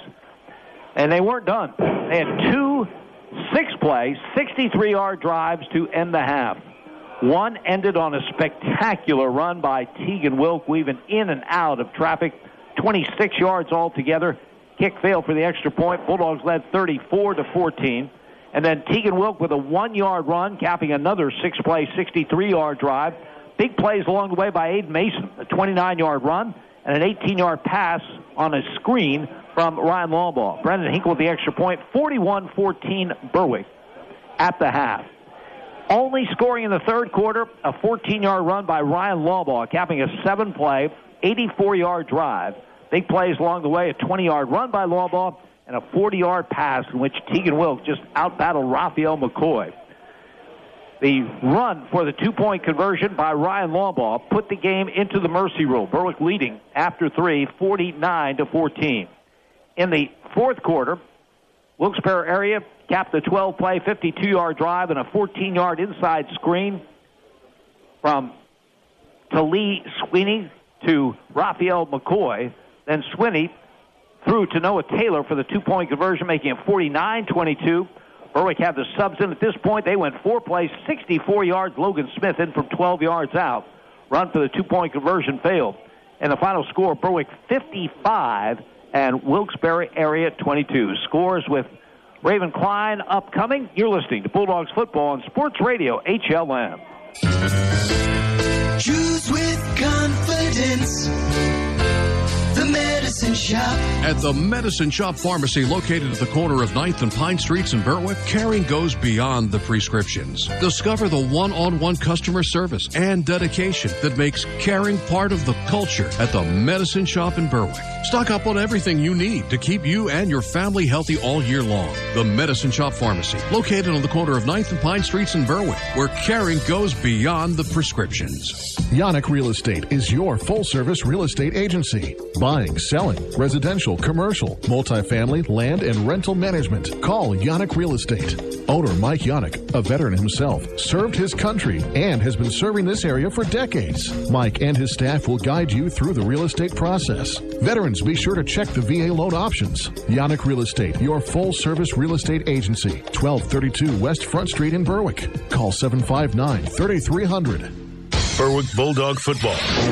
In HLM Sports tonight, a final. Central Columbia defeats Bloomsburg 29-7. A final. Southern Columbia defeats Danville 49-6. A final. Mount Carmel beats Shamokin 28-22. A final. Loyalsock defeats South Williamsport 24-7. In the fourth, Tunkhannock leads Midwest 37-36. A final. Montoursville defeats Selinsgrove 17-0. A final. Northwest defeats Riverside 40-38. A final. North Schuylkill beats Pottsville 29-7. A final. Wyoming Valley West defeats Williamsport 28-14. A final. Wyoming Area beats Pittston Area 45-0. A final. Shikellamy defeats Milton 35-14. A final. Dallas beats Lake Lehman 45-6. A final. Valley View defeats North Pocono 32-7. A final. Mifflinburg defeats Lewisburg 17-14. In the fourth, Crestwood leads Hazleton Area 28-14. And a final. Muncie defeats Hughesville 52-35. For HLM Sports, I'm Raven Klein. Berwick Bulldog Football, HLM. Big night for the Bulldogs. They explode for 55 points, win the first ever meeting with Wilkes-Barre Area, close out the regular season with an 8-2 mark. Final 55-22, the numbers. Andy Lickney. Boy, they're big on the part of Berwick, Jim. 488 yards in total offense. They held the Wolfpack to 152. 440 yards were in the running game, 48 in the passing game, as Berwick really didn't pass that much for 448 yards. And defensively, it was strong. A lot of the yards that you're going to hear mentioned were racked up in the fourth quarter against the substitutes. For the Wolfpack, 36 rushes for a net of 54 yards, 5 of 15 passing, but 4 interceptions for 98 yards. I didn't separate the quarterbacks, a little too tricky to keep up, but as a team, 5 completes and 15 attempts. All 5 completes go into Raphael McCoy, and what a talent he is. 4 catches at halftime for 84. He adds a 14-yard screen pass against the Berwick substitutes. He'll finish tonight with his 5 catches for 98 yards, all the passing yardage for his team, but a very, very special talent, not just there, but defensively. In the running game, they tried to pop him the ball a few times, and also in the kick return game. Tremendous speed and good football abilities and instincts, Raphael McCoy. Cam Taylor and Tali Swinney combined on the 5 of 15 with the 4 interceptions. In the running game, Corey Brown, main runner for this team, 13 carries for just 22 yards. Noah Taylor, the fullback who does run with an awful lot of the time, 8 carries for 36. McCoy tried a little jet sweep, just 2 yards on that for him. Jalil Timmons finished out the game, 3 carries for 15 in the final couple minutes. Richard Carey had a carry, 4 yards for that, just his second of the season from the fullback spot. The team lost 28 yards on a snap that sailed over the center's head. You have to factor that in. And then the quarterbacks have Tali Swinney with 6 carries for 11 positive yards. Cam Taylor with 3 carries for -8. 90 positive yards, 36 negative yards, a lot of that due to the bad snap, a net of 54 yards on 36 rushes for the Wolfpack. Added to the 98 yards in the passing game, 152 yards for Wilkes-Barre area. For Berwick, 440 on the ground, 48 in the air. Berwick only threw 8 passes. 2 were by Blaine Cleaver, the other 6 by Ryan Lawbaugh. Lawbaugh had the 3 completes in his throws. 48 yards is the total. Tegan Wilk caught the long one, and what a pretty play it was. A beautiful 40 yards from the line of scrimmage in the air, so it must have gone 50-some as he fought with McCoy for the ball in singular coverage. Both went up to get it. Both come down with it, but Tegan Wilk wrestles it away as they do hit the ground. A 40-yard reception to go with all his other stellar stats in this game. Aiden Mason had 2 catches in the game, an 18-yarder in the first half, and caught a tipped ball in the backfield that lost 10 yards in the second half, so a net of 8 yards for him. 48 on 3 of 8 passing for Berwick on the game. Looking at the main running backs, there's a lot of stars. Aiden Mason gets the 100-yard game, 8 carries for 120 yards, and he looked strong.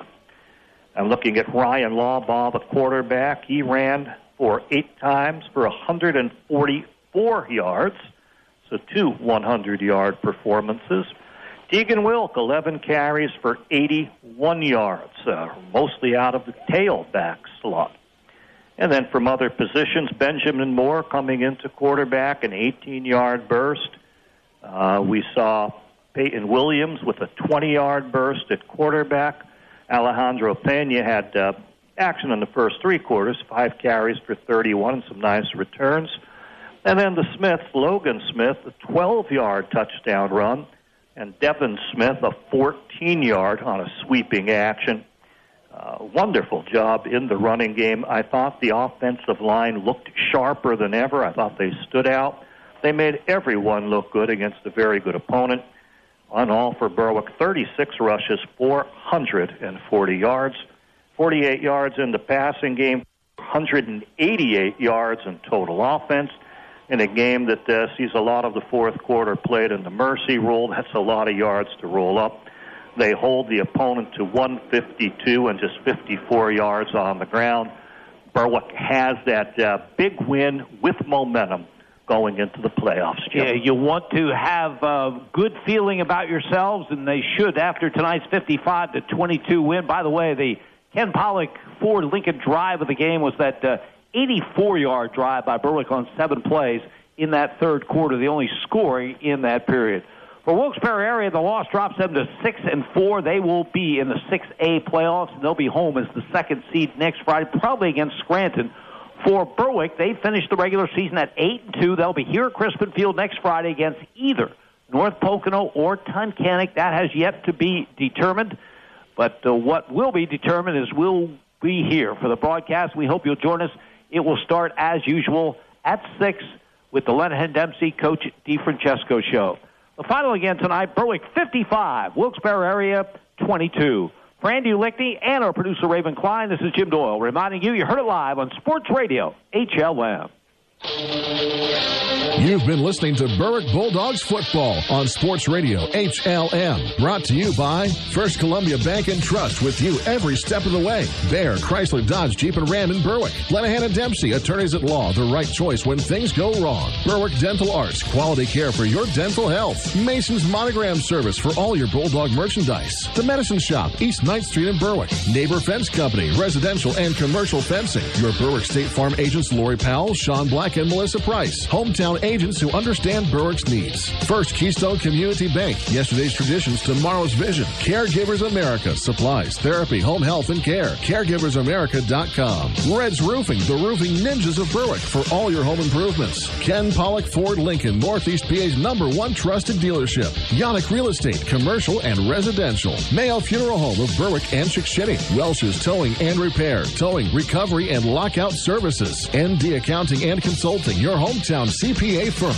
Riverview Block, Inc. of Berwick. The law offices of Lutz & Petty, protecting you. S.J. Kowalski Heating and Cooling, the way the earth intended. Alexander Family Dealership, Central Road in Bloomsburg. Access Gymnastics Academy, East 7th Street in Bloomsburg. Name brand liquidations in the Berwick Plaza on Route 11. Advanced Auto Services, West Front Street, Berwick. Jeffrey McKinnon, Financial Advisor with Ameriprise Financial Services, Inc. With the right financial advisor, life can be brilliant. Brookdale Senior Living, 420 Schaefer Road in Bloomsburg. Romeo's Italian Submarines in Sasser Sweet Stop, 1306 Orange Street, Berwick. Knockbusters Archery in Berwick, where good friends come to get their knocks busted. Fairfield Chrysler Dodge Jeep and Ram, Route 11 in Danville, for the best price and hometown value. Traditional Home Health Care, 120 East 3rd Street in Berwick. And by Surplus Outlet, Route 11 in Briar Creek.